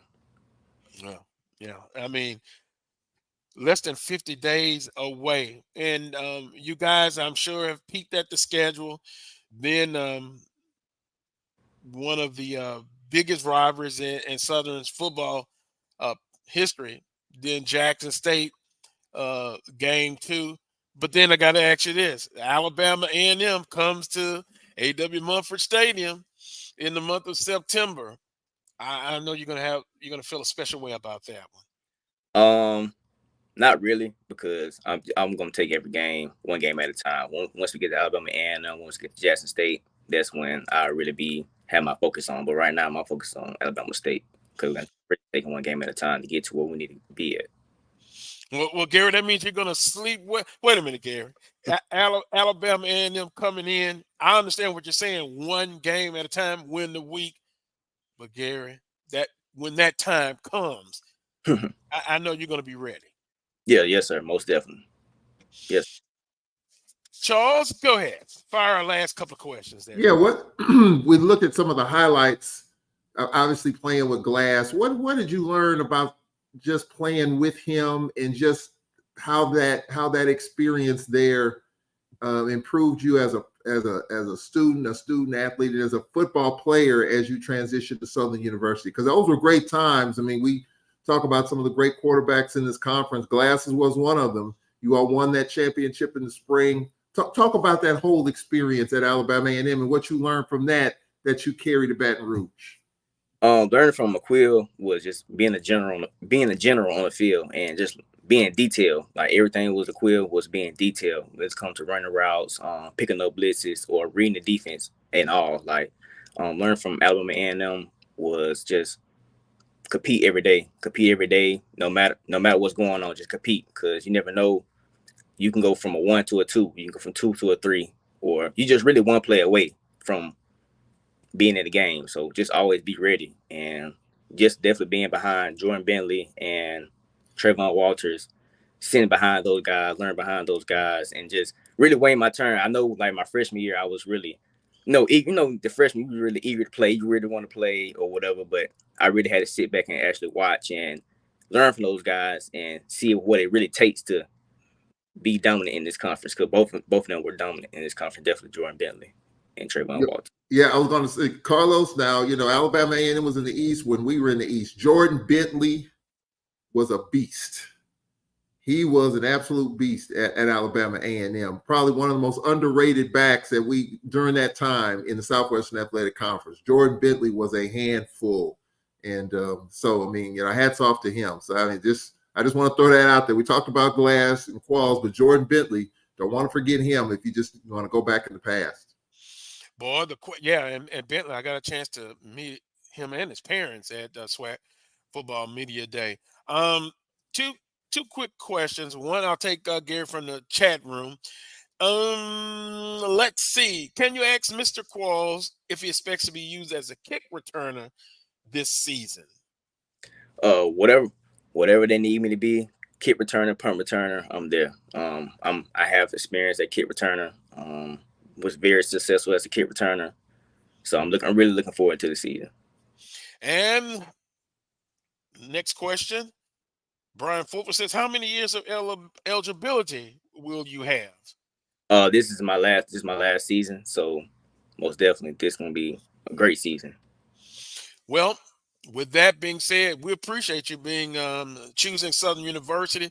You'll get a chance now to experience the game day atmosphere, all of the good food. We have a running joke whenever someone comes in on a visit. We ask them, have they heard or have they visited the Blue Chicken store? So I'll ask you that. Have you? I haven't visited, but Oh. I had like a team bonding or whatever, and I had the experience to eat the fried chicken. It was great. It was amazing. I had a couple plates of them actually. Oh yeah, and then I joked with you earlier this week about the humidity, and I think you told me, yeah, it's more humid, but you're handling it well. Yeah. The weather. Yes, sir. It's different from Alabama, but you get the job done. I mean, it's hot. It's hot everywhere in the country, so I mean, you got to work. As Edwin say, welcome to the Bluff. Gary, we appreciate the time. Much success this upcoming year, and I'll get a chance to see you during football season. Enjoy the rest of your weekend. Appreciate you, and go Jags. Thank you for having me. Thank you for having me. All right. Thank you for coming. Gary Quarles Jr. We'll take a quick time out. Patience is the word of the day. We were able to get Coach Dooley on. We had to push guests back. Brian Fulford doing a bang-up job producing today's show. By the way, our regular producer, Melody, she had a death in the family. And our thoughts and prayers go, Melody, she's up in New Jersey right now, but she will return. When we come back, patience. Coach Pettaway has been patiently waiting. And then what we'll do then, we'll add Willa Brown as well at his appropriate time. Pat Riley. Oh, you leave Pat Riley alone. Pat, hold on, Pat. We're gonna take a break. We'll be right back, okay? Well, guess what? If he's talking to you, I'm shocked. You probably talk to the LA, but yeah, we're gonna talk some switch gears, gonna talk some NBA with Coach Pettaway. You're watching the Carlos Brown Show on the Black College Sports Network. The Cuvée Group is a Florida-based marketing and training consulting firm. We help businesses communicate to their target audience and engage them in conversation. We also help to expand their audiences, which will ultimately result in growth for those organizations. In addition to being a certified constant contact specialist, my colleagues and I are also certified in John Maxwell Leadership Principles. We use these proven principles to conduct workshops, training, and private coaching sessions for individuals and companies looking to take things to the next level. Contact us to schedule a free consultation. Issues today, don't delay, call Cuvée. This is the Dean of the College of HBCU Sports, Kenyatta Cavill of Dr. Cavill's Inside the HBCU Sports Lab with Mike Washington and Charles Bishop. Come mix it up in the lab where the course lecture is in session every Tuesday from 6 o'clock p.m. Central Standard Time on Facebook Live, YouTube Spreaker, or the BCSN app, as we discuss all things about the HBCU sports culture, including exploring the week that was in the sporting HBCU diaspora, as well as the upcoming week of HBCU sports. With me, the Dean, the College of HBCU Sports, on Dr. Cavill's Inside the HBCU Sports Lab with Mike Washington and Charles Bishop. Course lecture dismissed. From novice to aficionado, find yourself here. High quality cigars plus personal customer service. Slow Burn is Waco's only mobile cigar lounge, featuring a meticulous, curated collection of premium cigars. Visit our website, www.slowburnwaco.com. That's www.slowburnwaco.com.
know what? I like that actually.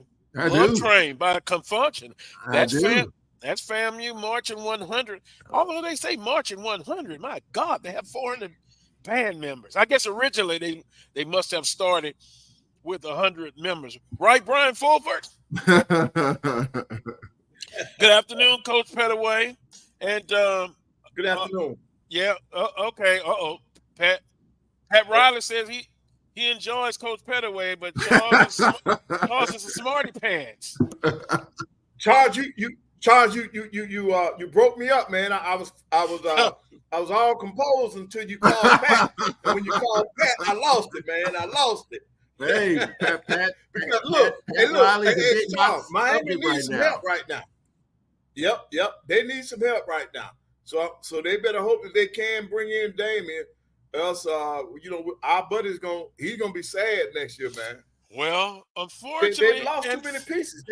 They go ahead. No, Coach Pettaway. Yeah, I know you're going to talk about Gabe Vincent, Matt. Yep. Matt Strauss. Yes. No, Coach Pettaway. Now you may disagree, but I think they were going to go anyway because they were able to financially improve themselves. Right. But here's the thing: who's going to replace them though? They got to have they got to have some playmakers come in there to help them. Now, Dame, if they get little, it's over with. They got the guy that they need that can score from all three levels, and he's definitely a playmaker. He'll make other people around him better, and so it will be great. But I hope that Miami picks up a couple more players because they need it. Yeah, I think the depth is gone, and guys that are hungry, they're gone. Well, Coach, I'm just reading the tea leaves here, and I know this trade hasn't happened. With every passing day, I'm wondering slightly if this trade is going to happen at all. If Dame is even going to go to Miami.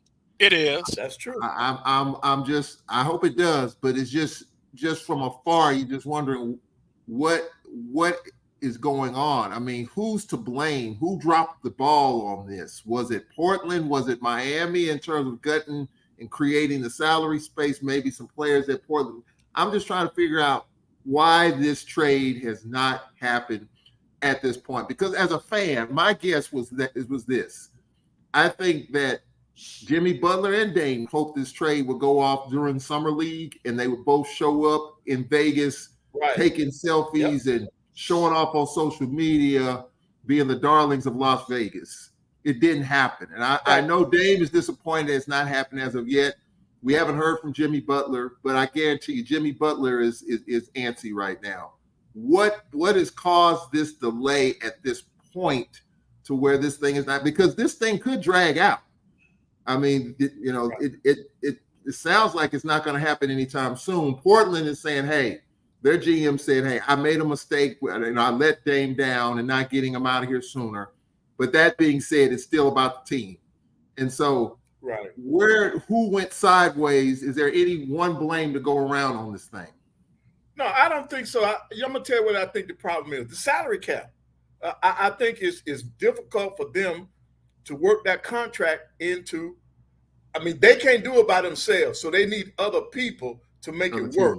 And I think that's where the problem is coming in. Those other people are not moving like they should be in order for Miami to finalize the deal. But Carlos, I think I'm serious now. I like the Heat. I'm pulling for them. But if they don't get Dame, I think the Heat's going to be in trouble. Well, I think they're going to be in big trouble. Yes, sir. Yeah. And I respect what you say and your knowledge of it. I'm here as I button up my collar. Call me arrogant, call me cocky. I've been called other things. It will get done. The latest information that I've gotten, they're much closer to agreement than people think. Yes, let's be honest. They're going to have to add a third team. They were talking about a fourth team. The thing is, Hero for Portland. Portland is already loaded at that position. So they got to find another team who would want him. And that will be adding the third team. Also, Portland wants at least 4 first-round draft picks. Right now, Miami's at 3. That's a lot. Yeah, that's 3. That's a lot. If you know, well, to be honest with you, yeah, when Portland isn't serious, because their general manager failed. He dropped the ball. This trade shouldn't be even being played. Portland should have gotten help from Dame, Dame's golden boot, but they did. And I understand from a general manager's position, he's got to try to get the most for Dame Lillard. Newsflash, he's not going to get above. Remember I gave the example about a car, it depreciates as soon as you drive it off the lot? Well, in Portland's position now, just my opinion, they probably need to get the best offer as they can. Have you noticed? There are no other offers coming from other teams. You know why? Because Damon's agent kind of put out good PR move. He's not going to be happy going anywhere else. Boston, no. Shame on Boston. Brooklyn, the Knicks. You're just fishing, Charles. No. No. I think New York would be a great landing spot for him. He doesn't capitalize so much. He can capitalize so much in New York is unreal. But the point is, he has stated it's Miami or else. He doesn't want to go to Boston. He doesn't want to go to Philly. He doesn't want to go to the Clippers. He don't want to. God, the Knicks. Oh, unbelievable. There's a great Knicks fan. There is a great Knicks fan out there that we watch every morning that says, "Bring the Dame show to the Garden, and you got something." Stephen A. wants him bad. Yeah, Stephen A. wants him bad. Look at my facial expression when you mention that name. but Carlos, let me say this. This is just my opinion as a fan. There are some trades that are franchise altering. This is one of those trades. It's going to happen for Portland. Obviously, Dame's been there 11 years. One of the most loved Portland players that they've had there. That's going to change that franchise. Is it unique though? Haven't we? No, it's not unique. No, but if this thing isn't done right, if Miami doesn't get Dame, which a lot of people feel like, but I'm beginning to question a little bit with every day it doesn't happen. I know you got to get other teams. I get that. It's going to happen, Charles. If this doesn't happen, what is it going to look like for Miami? We know what it's going to look like for Portland. And jobs are on the line too now. I mean, Portland, I'm reading the Post. Portland did drop the ball. And their GM admitted he let Dame down. So if you don't get max value for Dame, he's probably going to be out. You got Chauncey Billups, who's a second-year head coach. You got some young pieces there. But if this thing bounces sideways, you're going to see a change in Portland. And for Miami, Pat Riley's very cocky. Like, hey, I've been through this thing a long time. That's why I love him. Yeah, I've been through this thing a long time. It's going to get done. I hope it does. But I like Dame Lillard as a player, as a person. I love Jimmy Butler. We haven't heard from him. I wonder what Jimmy Butler's thinking right now, because he was expecting to have Dame on his hip right about now, and it hasn't happened. Right. Yep. Let's see. Yeah, I'll ask Jimmy Butler. Yep. I think, Carlos, go ahead. Let me no. Go ahead and finish with Miami. Go ahead. I'm sorry. Well, no. I just think, in my opinion, it's going to get done. What if this doesn't happen? It's going to happen, and if it doesn't, he's a maestro. Pat Riley has a backup and a backup to the backup plan. What do you think the backup plan would be if he doesn't get Dame? Well, I'm not going to indulge that with you right now. Okay, Mr. Hot Shot. Some things he's going to be kept in silence. But I will say this: there are other free agents. You notice they're just waiting. When one domino falls, hear me when I say this: you're going to see some other players.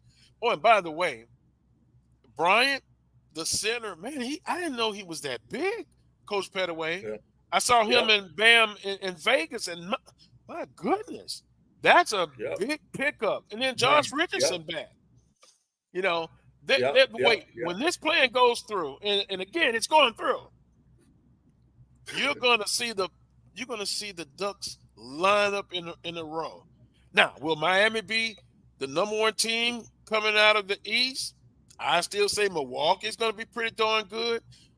But why is nobody talking about Boston and the move they made? They got rid of 2 dogs, and I think that's going to really. I'm going with Milwaukee. I think Boston is going to have a period of adjustment. Coach Pettaway, what do you think? I think so too, and I'm trying to scroll down and get to their roster and their move. But I know losing Marcus Smart, I think, is going to really hurt Boston more than they think, or more than some of their fans want. But when you look at, they lost Marcus Smart and Grant Williams. I think that's a big. Grant Williams could be tough in the block. He could also stretch the defense by going out to. Those 2 players alone, I think, will hurt Boston. Now, and in picking up, they got Porzingis, from the Wizards, but I just think Marcus Smart brought that toughness, man. He brought that street mentality. Marcus Smart should have been with Miami. That's the way he plays. That's what Miami teaches and preaches. And as a coach, I would have loved to have a player like Marcus Smart, because I'd rather have that tough defensive-minded person. That guy who cries because you lose a game, I'd rather have that any day than some of these guys that can just score the basketball. Man, you need that toughness in your program. And I know you all had Coach Dooley on earlier. I guarantee you that's one of the things that he talked about, being, next man up, having the depth so that you can move on. That comes across in all levels of sports, whether it's on the collegiate, the high school, or even especially in the pro level. So even in football and basketball, you got to have tough-minded people in order for your team to be successful. And another thing that you all talked about earlier, for today. Now I'm gonna give myself a pat on the back because I'm getting better. I was able to click on early and listen to you all. Yeah. I had to give myself. Okay, when you all start talking about the SIAC and Benedict in football, let me tell you something. I think I agree with you, Charles, that I think the SWAC should look at scheduling more of those type teams, because I'm gonna tell you something. At Alabama A&M, if you want to sell out, schedule some of the people that were in the SIAC. When I scheduled Tuskegee for basketball, people broke in the gym, not out. They broke in to try to get into the games because they were sold out. So as an athletic director, when you look at trying to put money in your coffin, let me tell you something. Look at some of those people. Natural rivalries, natural interests of your fans. Like with us being in Huntsville, Atlanta's only 4 hours away. Play Morehouse, we got a big crowd. Play Albany State, we got a big crowd. Play Miles College or Tuskegee, it's a sellout. Now, when we first joined the SWAC, I still kept some of those teams on my schedule because I was looking at the dollar. I want to impress the president. I want to show them that I can give you sellouts with some of these teams. So Tuskegee was always on my schedule. Every other year, I try to get Miles to come in there. Then I look in Atlanta, try to bring one of those teams out of Atlanta into Elmore. We would sell them out because that's what our fans were accustomed to seeing, and that's what they wanted to see. We drew better with some of those teams than some of the teams in the SWAC. Now, you talk about Texas Southern, until they started this thing to where they were actually winning, we didn't draw until they came in. Until they got better. Same thing with Prairie View. We didn't draw until they got better. Mississippi Valley, they came out because of Coach Stribling. Stribling brought them in. So there are advantages to playing those type of schools. And I think I'm with you, Charles. I think we need to continue that because we are helping them and their budgets when we bring them in. And I just think that that's something that we got to look at in both football and basketball. Because I know in football, like we got Tuskegee this year for homecoming. Yeah. even if we didn't play them for homecoming, that was going to be a sellout, almost a sellout. But now homecoming, it's going to be a sellout. Yeah. And that's the way it is. I agree, Coach, but I do think I'm seeing some of the posts when you do play down. And Carlos, who was the scout that we talked to a few weeks ago that kind of evaluates talent for the draft? Coach Huggins. He talked about that. How when you're playing up in football, it helps in terms of getting scouts to look at your players. But then on the flip side, it's unfortunate when you're playing down, it doesn't necessarily carry that same weight. And that's why you only play one, Charles. I get it, but I'm just saying in terms of totality. And I also think, though, this is just when you talk about Tuskegee, Alabama State Tuskegee is natural. That game should happen in every sport every year. It just, in my opinion, it should happen. Right. But quiet as it's kept, if you talk about playing Tuskegee in football for some of the other coaches in this conference, you're going to get your run away. Because Tuskegee brings a pretty decent product. Yep. And if you don't come ready to play with the fan base that they have, and I don't know how well they travel or whatever the case, but if they're gonna give it to you, they're gonna bring it to you. If you don't come ready to play, you're gonna lose, and that is not good in terms of the PR perspective of it. Tuskegee is just one of those programs that I think is just, Albany State. Coach Gray's gonna do a good job there in football for that program. If you lose those schools, it's a ding in more ways than one. So I think a lot of our schools kind of stay away from, not saying scared, but I think that it's a possibility you could get upset, and that's just the nature of the game. And Charles, in basketball, is Miles College. Fred Watson down at Miles, man, he's got them in the top 20 every year. That guy can coach his tail off. And I remember one year now, Miles was undefeated in the SWAC and exhibition games. We only played them in exhibition, but they were undefeated. So you have to be careful when you schedule people like that. And if you schedule Fred Watson, he will clean your clock in basketball. I'm telling you that right now. He knows what he's doing. He's been doing it for years. Well, I agree with you. Well, with that being said, Brian, we could bring in Willa Brown, who's associate AD at Fort Valley State. And that's perfect timing. Now, for the record, I did say I couldn't speak for the fans, but I would rather see Albany or Fort Valley State at the Pete Richardson Classic than a Lincoln, California, who, by the way, for those who will laugh at that, they're on quite a few. FAMU, and I think they played Texas Southern, or playing Texas and Southern University. I'd rather see Fort Valley State, who I did see at A.W. Mumford Stadium. I did see Miles, and they made a great accounting of themselves to A.W. Mumford Stadium. Wheeler, good afternoon. Mm-hmm. What can Brown do for you, sir?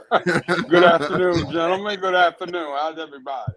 I'm fine. You see the conversation we're having. Hey, jump right in it. To be honest with you, Carlos and Charles and Coach Pettaway, I ain't playing none of them. Playing none of them. Wait a minute. Why not? And my rationale is very simple. I mean, from a basketball point of view, if you have any aspirations of taking that step to the next level, in terms of strength of schedule, things of that nature, you're only going to damage those possibilities when it comes to that. I mean, if you're looking at it strictly from a gate performance point of view, then sure, that's great, but as Charles was saying, you playing some of these guys that are liable to beat your tail at the end of the day. And the last thing that you want, scrimmage or otherwise, is to lose to a D school or D2 school or D3 school or somebody in that lower level. It's not a good look, and it's just not a chance that you really want to take, if you have aspirations of trying to get your D1 program ultimately to that next level. Carlos, I'm going to share a quick story with you. Coach Pettaway has got a lot of stories. One year when Dave Whitney was the coach, we were undefeated in conference and through the halfway point. Our bye Monday, we took a trip to Morris Brown. We took a trip to Morris Brown in Atlanta. And Morris Brown not only gave us the blues, Carlos, Morris Brown beat us. And those fans were celebrating like they won the Super Bowl, like they won the national championship. Yep. And they should. I'll never forget it. And I'm sure Braves fans probably remember it. I'll never forget it. I mean, they were dancing. They raided the court. I mean, that was one of the best teams that I've seen in the 30 years I've been there. Of course, with Coach Whitney, you knew, but we just didn't come to play, and they did. And a game like that, even though it doesn't make a difference now, those are the type of things. I think those type of games now would mean a lot more. Even back then it did, of course, for Dave Whitney. Of course, we had a great team. But those are the things. We played at Morris Brown. Morris Brown and lost. So those are the type of things you got to be weary of. Now, probably that won't happen now. I mean, wait a minute, Charles. That was a mistake. What? Wait a minute. Why are you playing in Atlanta? Well, I think why are you going there? Well, I think it was an alumni thing. I think, we have a good alumni base in Atlanta. And I do think, and God rest his soul, but I do think Coach Whitney thought, well, it's just Morris Brown. Our alumni, we got a great alumni base. It makes sense from that standpoint. And we had a great team. Right. And we had a great coach. So he probably was confident that we can go to Morris Brown and get it done. And we did get it done. And so that's, you don't see that. I don't think Morris Brown has hosted a SWAC team, but we took that chance. It was a bye Monday. What the heck? We were really good. But we didn't get it done. At the end of the day, now, 20 years ago, you cannot allow emotions to get the best of you, when you're talking about these things. And on a Monday, in your mind, you're saying we should be able to clean these guys' clock at any time. I got 63 scholarships. He has 36. My football budget is X. His football budget is Y. We have the depth. We should be killing them at every turn, that sort of thing. I mean, if you listen to yourself, make those quote unquote arguments for taking that step, you can easily talk yourself into making that move. Very, very easily.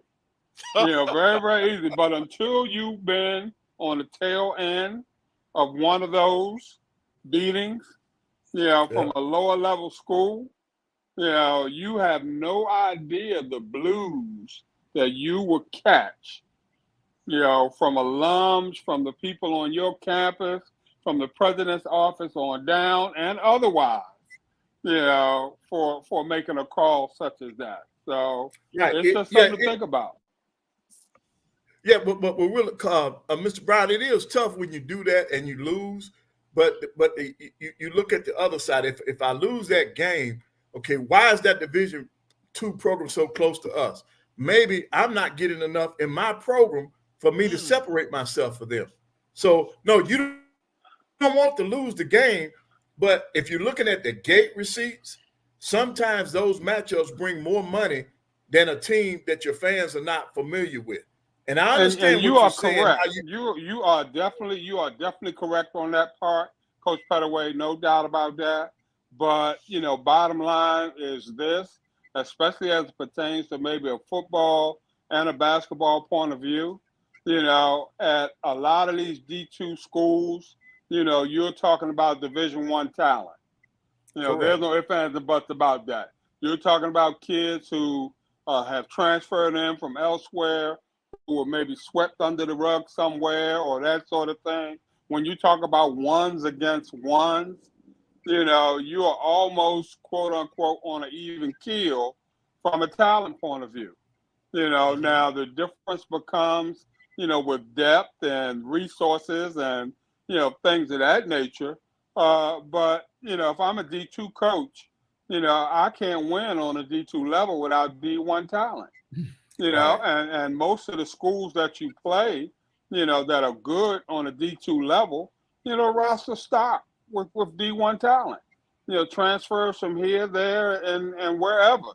So, if you think from a coaching point of view that you're going to play a D2 school and you're going to be facing, for the most part, D2 talent, then you just kidding yourself in the long run. I love this discussion because you get from an AD perspective, a coach's perspective, and then Charles from his perspective. And I'm kind of looking at the chat room, and boy, the discussions, man, the Jackson State and the Southern fans are going at it. Uh-oh. That's no surprise. Wow. But, they just go after it.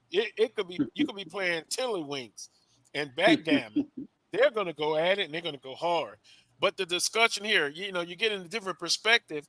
My quick story, I remember, of course, I said Fort Valley State coming in. Langston came in and gave a good accounting of themselves in football against Southern University. Arkansas Monticello defeated Southern University. And from the fans' perspective, they were ready to run the coach off. Yeah. and that coach he did end up getting ran off. But anyway, you take a risk when you do it.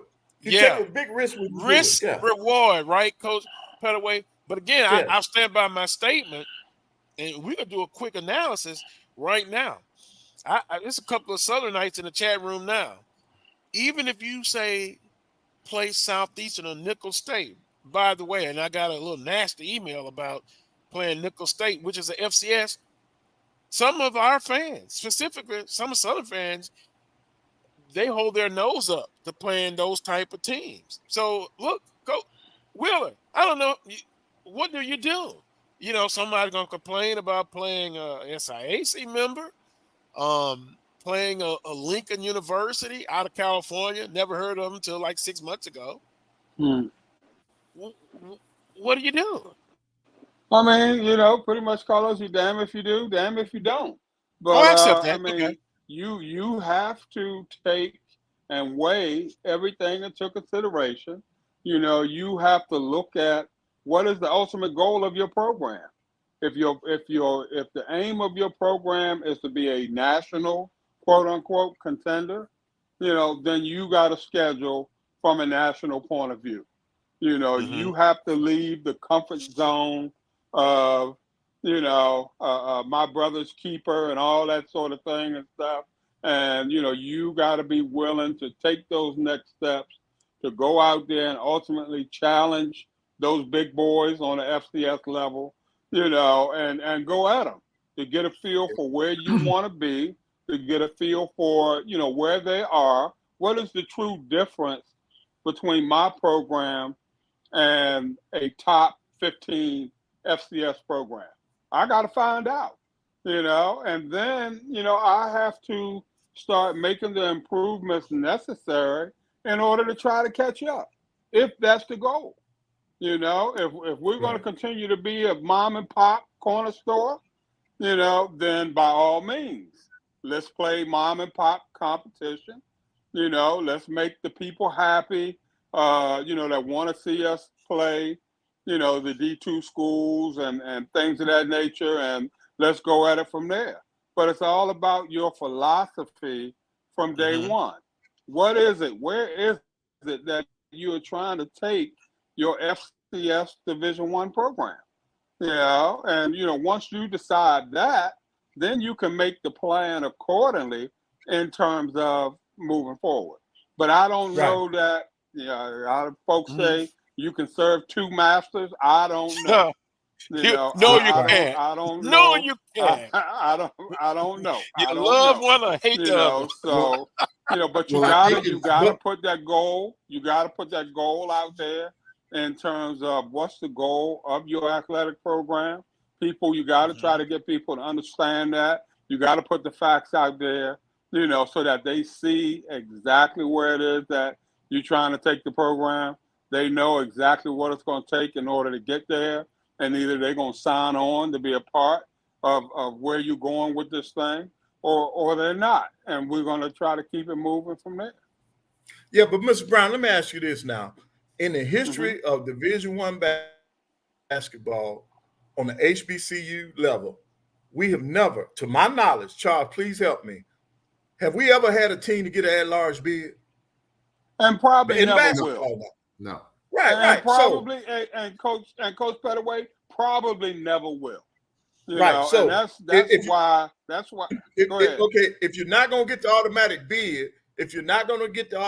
bid, our goal should be to win our conference championship, to make it to the big dance, right? Those should be your top two goals. Now, in between, we should be making some money.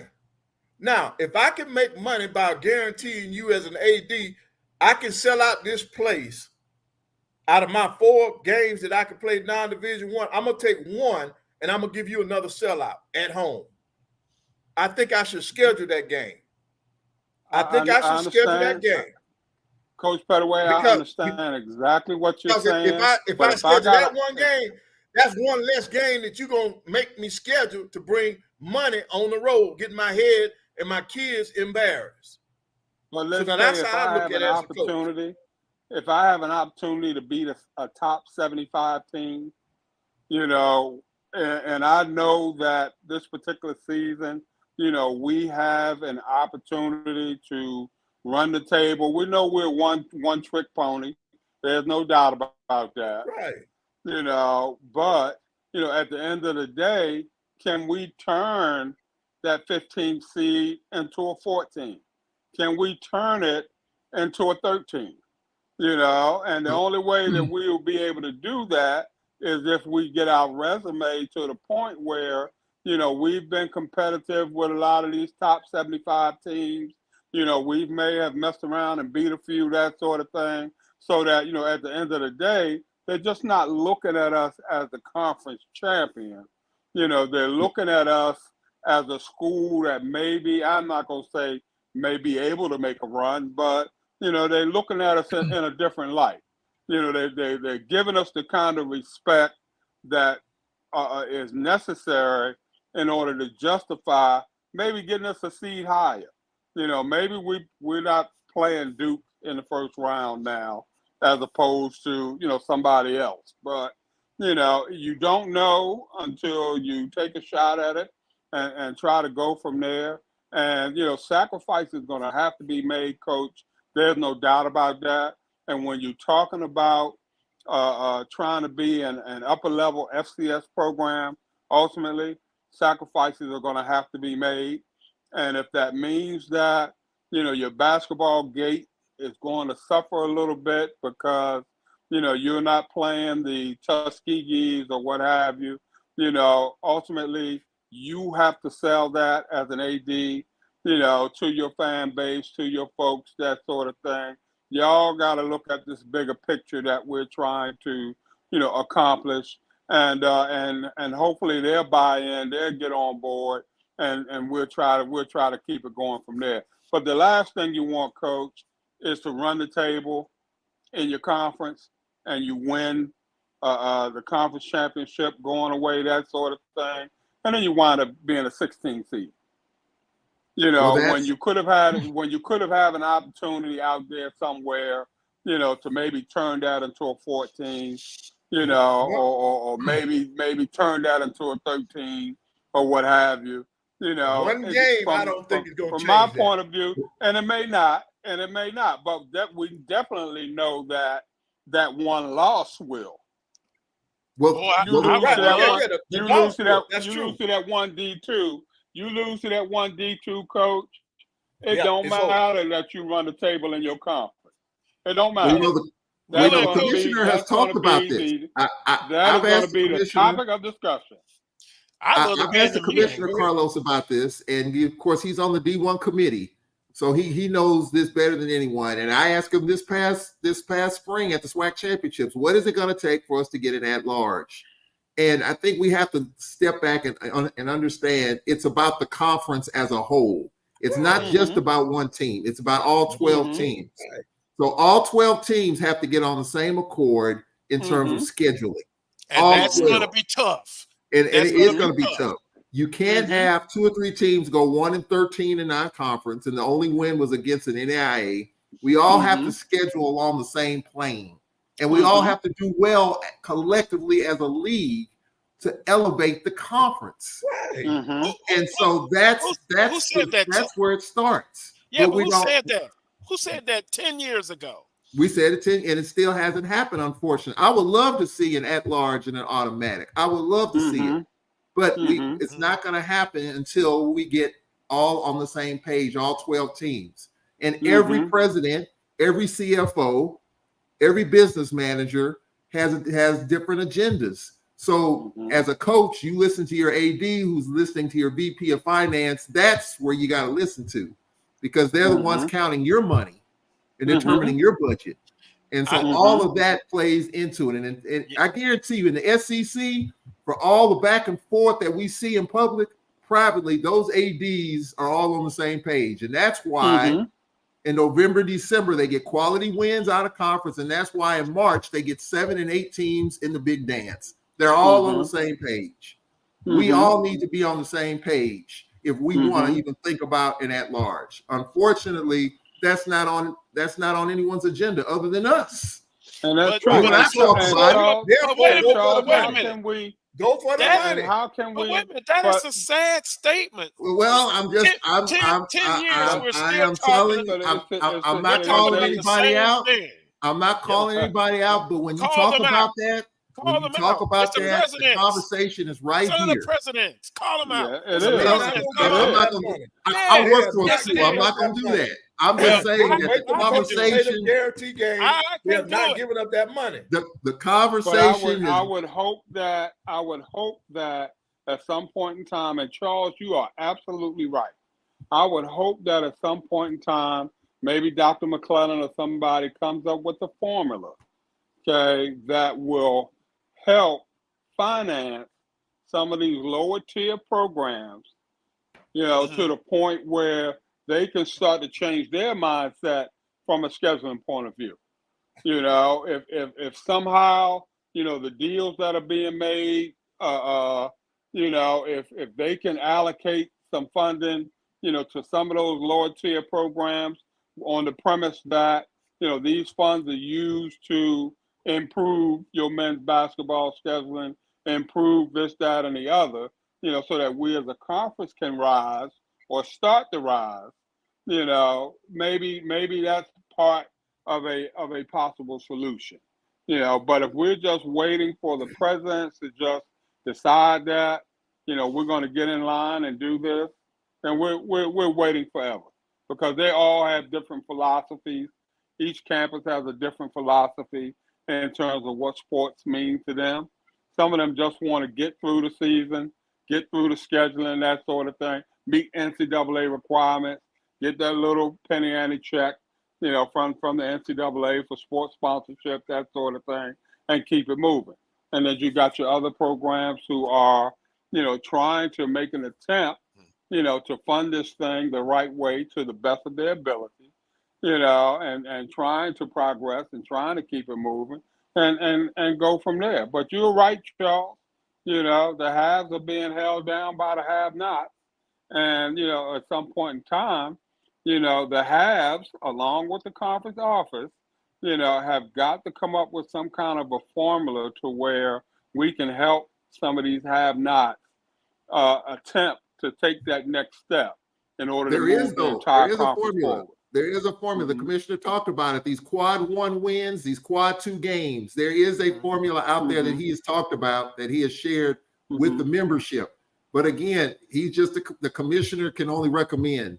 It's up to the presidents, the ADs, and coaches to be able to do it on the lower levels of the atmosphere. All the commissioner can do is recommend what it takes, because he knows what it takes to protect. And he even told me, he said, hey, we're on the way. We're starting a positive leaning in the right direction to try to put ourselves in position for an at-large bid, but we're a long way to go from that. He says a couple of teams are doing it. I think we know those teams in the conference that are playing the type of schedules. Texas Southern is one. We can say that. Texas Southern is one. But they have to do that in order to fund that program, which is well stocked with several coaches and all that. We get that. But all 12 teams have to do that. and all 12 teams have to win their share. The other part of it, we talked about playing down. Nothing wrong with playing the Tuskegees of the world. We talked about it, how it looks great. It fills up your arena. But when you look at the resume, they're going to look at the D1 wins and the non-D1 wins. Right. How that's going to impact in the bigger. See, what we talk about in November and December, what we don't do impacts us in March. And where I have an issue is we don't talk about it in November and December. But when March Madness rolls around, we're mad, we're angry. Why did this not happen? Why is it that we're not here or there? Why is it we're not seeding higher? It's because of what we didn't do in November and December. No one's talking about it then that football season. That's fine. It's okay. But in March, when we griping and belly aching and complaining, the script was written back in November and December. We weren't talking about it then. Correct. You and I, Carlos, are the only ones that talk about basketball in November, December, and we follow the non-conference schedules along the way. But then in March, when football's over with and there's nothing to talk about, now we talk about March Madness. The script was written 3 months ago. 3 months prior. Regional play, and they don't want it. Like we just talking about, they don't want y'all playing Southern Louisiana and all those teams. Regional play, because you got a better chance of beating those than you jumping up against all quad one teams. That's not going to work. You gotta beat some of the regional people in your area. Those quad two wins will help your resume also. You cannot load up on all quad one. Quad one is where the big money is. And that's what these administrators are looking at. And that's why they're sacrificing these teams. You go out there, you get all that money, and your butt still do not get an at-large bid because you got all these losses. You cannot do that. Well, I could point it out. It's a sad thing. The script looks the same 20 years ago to now. 30 years. Yep. Okay. Well, let's go 40 then. But then I wonder, the discussion that we've had, is that how Wheeler and Coach Pettaway, some of those inner AD meetings go? I mean, because the bottom line is everybody has a boss. I understand that. That's why you got to have it in your contract. You do your own schedule, because your AD can scare your butt out of a job. And then you out of a job because he's looking at the bottom line. And then the ADs, they have a boss, and that's the CEOs, the presidents, the chancellors, who to me, and I said this years ago, their expertise is on the academic side.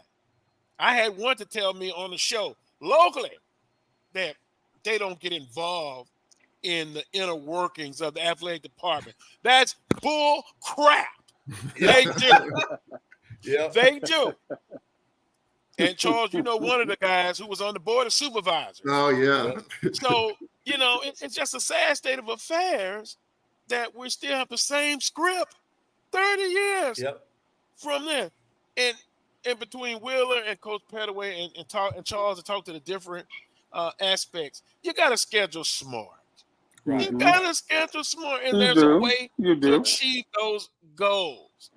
But I knew the butt was coming. But when you meet with your AD and your VP of finance, and they tell you, Coach, you got to bring in $750,000 in guarantees. $750,000. How much are they bringing in? Right. How much they are bringing? I get that part of it. That's what I'm saying. I get that part of it, but I guarantee you, every AD is telling their coach, "Hey, coach, this is the number you got to bring in." So now you got to look at playing the UCLA's. That's it.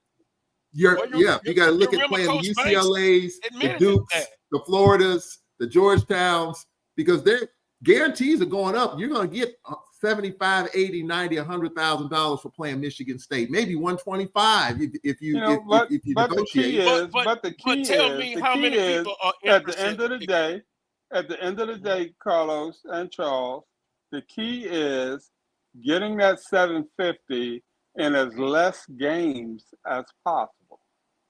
That's the key. Yep. That's but the on key. The back end, let's say you may have 10 out of conference games to play with. I'm just throwing that number out there. If I can get that $750,000 in 5 games, hey, then I want to try to make that happen. If I get that That means you're playing 750 Kentucky, in you're 6 playing games. Duke, you're playing Yeah. Syracuse, Yeah. you're playing Michigan State, you're Yeah, playing Notre because they're Dame. going to give you they're going to give you 100,000 a pop, Yeah. pretty much. Now they lowball the if SWAC now. I Hold could on, do they that, lowball the SWAC. yeah. I'm telling you that now. I'm telling you from a scheduling Coach standpoint. Pettaway, they lowball everybody, Coach Pettaway. And if you're gonna get the money, if you're gonna get the big money, you got to travel for it. They're gonna pay you to go out to USC and UCLA. They're not gonna pay you to go to the state next door. Right, or the that's state true. That's school down the street. They ain't gonna pay you to go to Mississippi State or University of Mississippi. You're not gonna get paid. When I was at A&T, we played Duke one year, and this game was scheduled before I became the AD. They gave us $40,000. Right, that's what I'm talking about. They lowball 40,000. Duke. Right. 40,000 because we were going 35 minutes to play. And you'll lose revenue because here we go. What interest is me? Loyalty, I understand. But if I kind of come and see a team that's 1-12, there's no enthusiasm at all. So yeah, I just think we just got to be more reasonable and schedule them. And I hold the chancellors and the presidents. Stay on the academic side. Let the experts handle the athletic department. And okay, we're over time, but I guess and Carlos, I'm up here in Greensboro. I'm up here in Greensboro for the Mosley family reunion, and I think they waiting on me. So I know I'm gonna have to get out of here. Eat you some good old family reunion food there, Coach Pettaway. But we'll have you back next week, and we'll continue this this conversation in the chat room. Please keep this discussion going.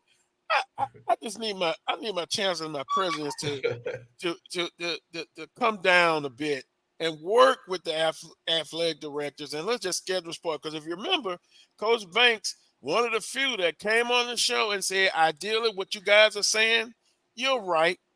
But what did he say, Charles? But we're not at that point right now. Yeah. So they've got to go out and schedule all these games. But I tell you what, it does nothing for me.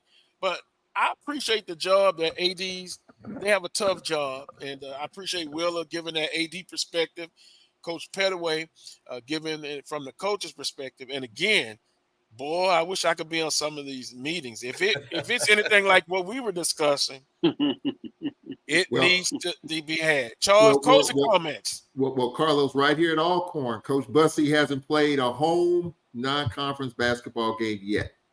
Chambers. Every year he plays all his non-conference games on the road. Now he does enjoy being on the road to a great extent because he has a chance to close ranks with his team. He has other reasons, and of course, financial is the other reason. But it would be nice to play a non-conference game at home every now and again. The Lady Braves have done it. Coach Kilbert's going to make sure that happens. But for the men, not the case. Coach Pettaway, closing comments.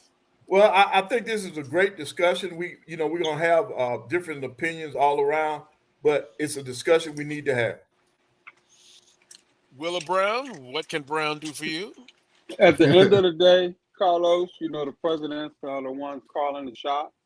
And as much as we as athletic administrators may want to go in another direction, publicly, at the end of the day, we're going to have to get in line and keep it moving in terms of seeing eye to eye with the president. I guarantee you that a lot of times there's some lively discussions between presidents and ADs. But if the president has a certain mindset and they want things going in a certain direction, if you're the AD and you're going to keep that job, you're going to go in that direction that the president wants to go in. And, you're going to filter that mindset down to your charges, that sort of thing. But you're going to put that disclaimer on the back of that, Carlos, and let your coaches know. This is where we are philosophically. This is coming from the top. This is why we're doing X, Y, and Z, that sort of thing. And, I understand you guys may be at a disadvantage. But, these are jobs that are few and far between. People are standing in line to get these jobs in terms of, coaching FCS football and Division One basketball and all that sort of thing. So you have to tread, and being an athletic director, but you're going to have to tread very lightly in terms of how forceful you are in terms of putting your goal out there, in terms of putting your mission out there. Even at some point in time, if it comes to the point where you may have to seek employment elsewhere because the differences are that great. But it's hard to tell your wife, honey, I can't pay the mortgage because me and the president didn't see eye to eye on a guaranteed basketball game. Well, do that. The question will be over under. What can Brown do for you? What can Brown do for you? Over under. Will I last 1 year? Real quick. We've been around this league a while. Coach Pettaway knows this. There has not been one SWAC basketball coach in the history of the SWAC, I don't think, that has been fired in November and December where they go 0-13, 1-12, 0-11. That's true. That has not. And I think Byron Rim III at Prairie View was let go 6 games into conference. That's the earliest I can remember a SWAC coach being let go. But I have not, as far as I know, not one SWAC basketball coach has been fired for wins and losses in November and December, despite the 0-13, 1-11, 1-12, whatever it is. That has not happened. And I think it doesn't happen because everybody understands, hey, you're being thrown out to the wolves. Do the best you can. Get ready for conference. Yeah. I don't like it. I don't like it. I don't give a damn if you're 0-13. No, I do give a damn if you're 0-13. I guess my mind says different. That sounds like a big ass excuse. Well, and you made the statement before. You're going to be fired because of what you do in the conference. But isn't it a time we should have Coach Pettaway? You coach, didn't you try to win those games out of conference? A game out of conference, game in conference is still a GAME. And I'd be damned if I would play 12 games on the road against guarantee games every doggone year. And that's like me. I said, Carlos. That's me, Carlos. And most that's coaches my don't opinion. Carlos. I will not. You will not make me play 14 I move somewhere else. games. Most coaches and most coaches you can don't have that have job. to, Carlos. Carlos, most you don't do coaches that to me and my kids. They're given that dollar amount that they have to bring in, and now it's up to them to decide how we're going to slice and dice this. How we're going to chop this up.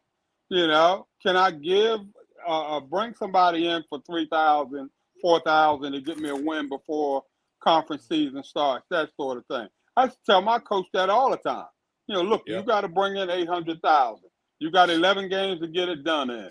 If you can get it in 7, schedule those other 4 or 5 in terms of wins. That sort of. Even if we have to pay somebody a minimum amount to come in.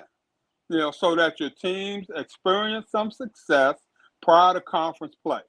Because if they don't, you're going to suffer, from that 0-12. It's going to wind up being 0-15 before your guys come around and say, hey, we should be beating these guys. But we've already been stepped on and stomped on during the preseason to the point where our mindset is already ingrained in us, and it's going to take at least 4 or 5 games in the conference schedule before we get the mindset back around to, we should be playing with these guys. So coaches have a lot more say so, Carlos, than they're letting on. No coach should have to play 11, 12 guarantee games. Then most of them are given a dollar amount. If they can get it done in 7 or 8 or what have you, then so be it. Schedule those other 3 or 4 non-conference games so that you experience some success prior to conference play. And then let's get moving and keep it moving from there. All right. Well, my producer's gonna fire me. We're 15 minutes over, but it's an interesting discussion. Wheeler, I could deal with you as an AD. I think you're flexible in your mindset. Coach Pettaway, Our mindsets are just alike in so Right. many ways. Charles, we'll agree to disagree more often than we agree. But hey, we polar opposites, they attract. Want to thank Brian Fulford, all the guests, Charles Edmond, Coach Eric Dooley, Gary Quarles Jr., Coach Vann Pettaway, Willa Brown, Brian Fulford, and everyone in the chat room. Please, please keep the conversation going until next Saturday at 11 a.m. for another edition of the Carlos Brown Show on the Black College Sports Network. Until next time, peace and God bless.